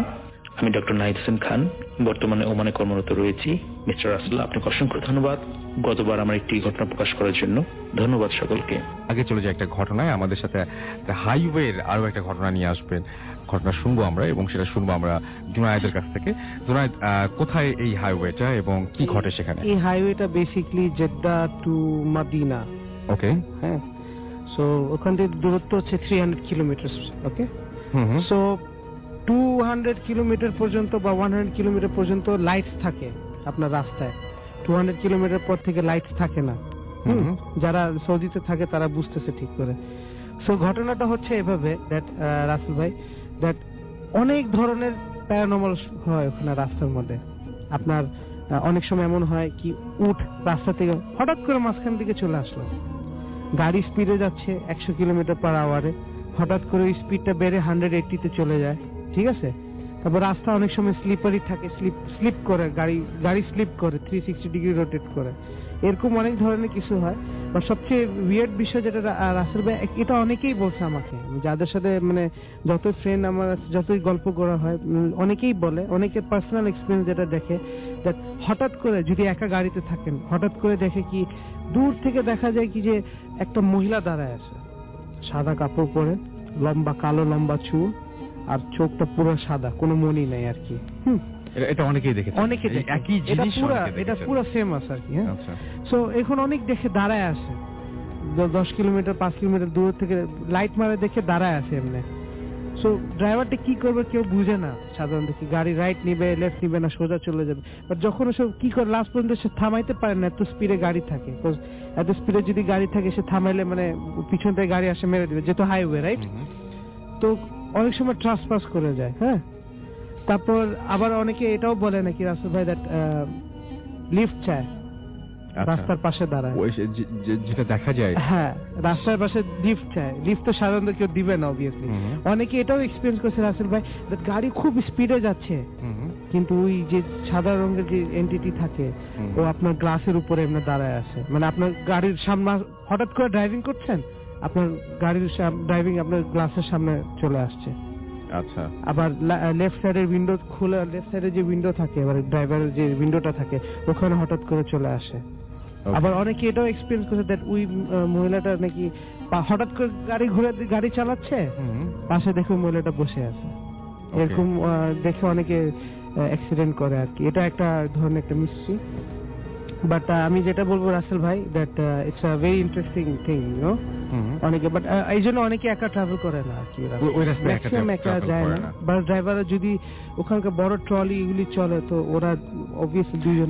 এটা কি রাতের বিশেষ কোনো সময় ঘটে নাকি সন্ধ্যার পর থেকে যে কোনো সময়? এটা অ্যাকচুয়ালি বেসিক্যালি রাতে হয়, রাতে বেশি আর হয়। ওটার এনভায়রনমেন্টটা কেমন রাসেল ভাই, দ্যাট মেইন রোড তো মাঝখানে 4 লাইনের মেইন রোড, আর আশেপাশে পুরো মরুভূমি, কালো অন্ধকার, খালি মরুভূমি আর পাহাড় দেখবেন, বুঝছেন। ওই পাহাড়ের ওখানে অনেক জঙ্গলি কুকুরও থাকে, তো ওই জায়গাটা অনেক খারাপ মানা যায়। আর আপনি জানেন এই রাস্তা অনেকগুলি খারাপ জিনিস থাকে, ইউ নো। এটা খুবই একটা মানে উইয়ার্ড ব্যাপার, এটা অনেকে এক্সপিরিয়েন্স করেছে এই জন্য মানে যারা যায় সাধারণত হয় না, বাট যখন হয় তখন তো আর বলা যায় না, কিছু বলা থাকে না। ওকে, অনেক ধন্যবাদ আপনাকে। এবং আপনার ভাইও আজকে এসেছেন এবং তিনি হচ্ছে অত ভালো বাংলা বলতে পারেন না ফ্রিকোয়েন্টলি বা ফ্লুয়েন্টলি, সো সেই জন্য তিনি তার ঘটনা শেয়ার করতে পারছেন না, বাট উনি সবাইকে হ্যালো বলতে পারেন। কিন্তু যদি if you want you can say hello to everyone. এবং আপনার ফার্স্ট আমরা নামটা জানতে চাইবো। would like to know your name. Hello, my name is Humaid Khan and I live in Saudi Arabia. Okay. I just came on vacation. Okay, so you're enjoying, right? Yeah. Okay, thank you so much. এবং আপনি আপনার নামটা please একটু বলবেন এবং আপনি কোথা থেকে এসেছেন যদি একটু বলতেন। আমার নাম জাহিদুল ইসলাম সবুজ, আমি মিরপুর 2 থেকে এসেছি। ওকে, শুনি আপনার ঘটনা। 2013 মার্চে আমাদের বিবাহ হয়। তো আমার ওয়াইফকে নিয়ে আমি মিরপুরে একটা 3 সেট বাড়িতে থাকি। তো বিয়ের কয় মাস পরে, বেশ 2-3 মাস পরে, তো আমার ওয়াইফ মাঝে মাঝে খুব কান্না করতো আর খুব চিল্লাফালা করতো। তো আমি হঠাৎ জিনিসটা ফিল করতে থাকি যে আসলে এটা হয়তো কোনো ভৌতিক কাহিনী হবে, তার সাথে ভৌতিক কোনো ঘটনা ঘটতে চলছে বা ঘটছে। তো এই ব্যাপারটা আমার ফ্যামিলির সাথে আমি শেয়ার করি। তো ফ্যামিলি, আমার মা বলে যে মার সাথে শেয়ার করি, মা আমাকে বললো যে এটা হয়তো ও খারাপ কোনো কিছু দেখছে, এই কারণে হয়তো ভয়ে এরকম করতেছে, সব ঠিক হয়ে যাবে। তো আমি মার কথা শুনে খুব একটা মানে শান্তি পেলাম যে হতে পারে, এরকমই কিছু হতে পারে। তো দেখি যে মানে এই ঘটনা ঘটার পরে আবার 2-1 মাস পরে সেম এই কাহিনীটাই ঘটে, এরকম কিছু কাহিনী ঘটতে থাকে। তো এক পর্যায়ে আমি আমার শ্বশুর বাড়ির লোকজনের সাথে আলোচনা করি যে আপনার মানে আমার ওয়াইফের সাথে এরকম ঘটনা ঘটতেছে। তখন তারা এক পর্যায়ে আমাকে মানে বললো যে তাদের বিয়ের আগেও নাকি আমার ওয়াইফকে, আমার শ্বশুর বাড়িতে আমার ওয়াইফের মানে এই ঘটনাটা ওদের বাড়িতেও ঘটতো। তো এর জন্য ওরা অনেক চেষ্টা করছে, মানে হুজুর বা কোনো ফকির ওদের দিয়ে অনেক চেষ্টা করছে এই জিনিসটা সমাধান করার জন্য। তো তাবিজ যা দিত কিন্তু এগুলো কোনো কিছু থাকতো না। তো সব আমাকে বললো খুলে। তো একদিন আমি দোকান থেকে ডিউটি করে বাসায় চলে আসছি। আমার শরীরটা খুব খারাপ লাগতেছে, আমি কাউকে কিছু না জেনে আমি বাসায় মানে খাওয়া দাওয়া করে শুয়ে পড়ছি আমার রুমের ভিতরে। আচ্ছা। তো দেখি শরীরটা অনেক ভার লাগতেছে, আর আমার মনে হচ্ছে যে বাড়ির ভিতরে হয়তো আমাকে কেউ আড়াল থেকে ডাকতেছে বা মানে ইশারা দিয়ে ডাকতেছে আমাকে। তো এরকম ভাবতে ভাবতে আমি একসময় ঘুমের পর্যায়ে চলে যাই। হঠাৎ মানে আমার মানে দরজাটা ধাপ করে মানে জোরে সরো করে ধাক্কা দিয়ে আমার ওয়াইফ ঘরের ভিতরে ঢুকে পড়ে। তো তখন মানে আমি যখন সে ঢুকে পড়ে তখন আমি মানে ভয় পেয়ে মানে কাঁচা ঘুম থেকে ভেঙে মানে উঠে দাঁড়ায় পড়ি। তো আমার ওয়াইফ আমার পিছে যে মানে খুব মানে আমাকে মানে পিছের থেকে আমার টি শার্ট মানে জাবিয়ে ধরে খুব কান্নাকাটি করতেছে।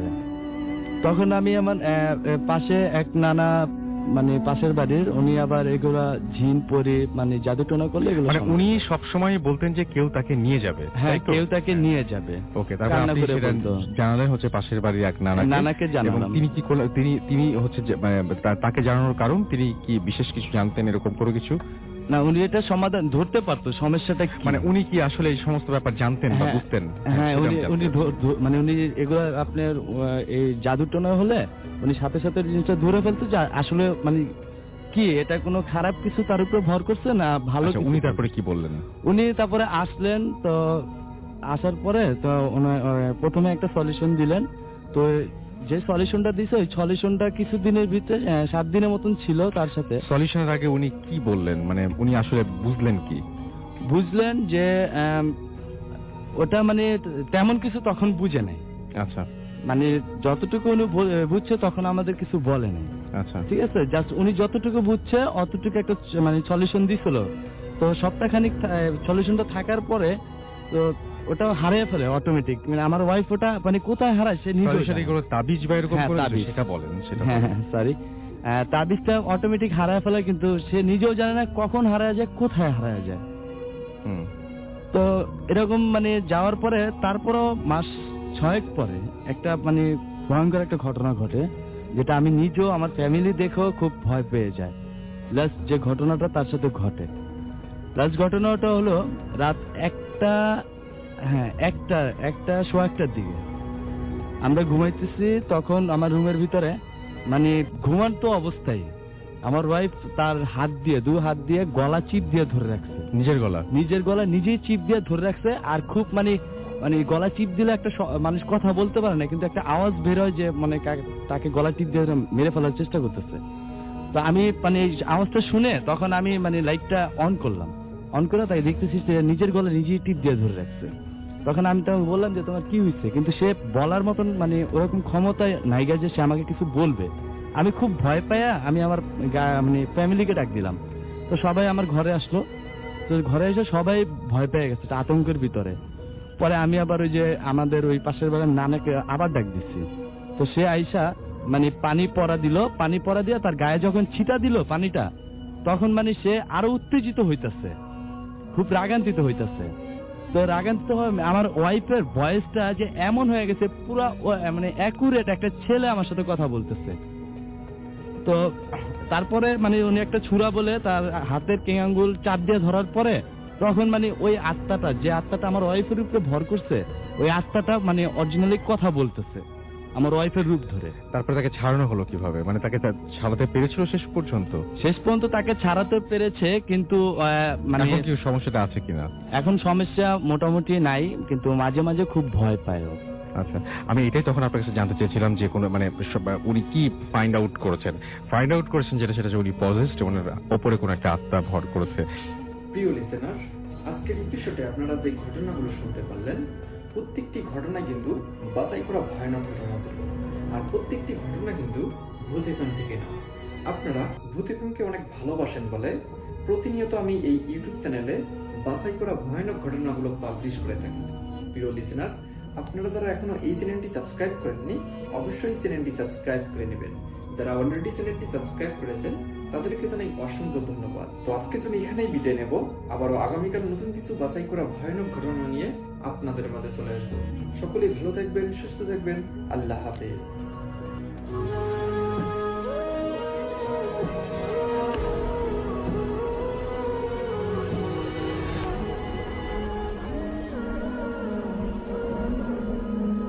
আসসালামু আলাইকুম প্রিয় লিসেনার্স, আশা করছি আপনারা সবাই ভালো আছেন এবং ভালোর সাথেই আছেন।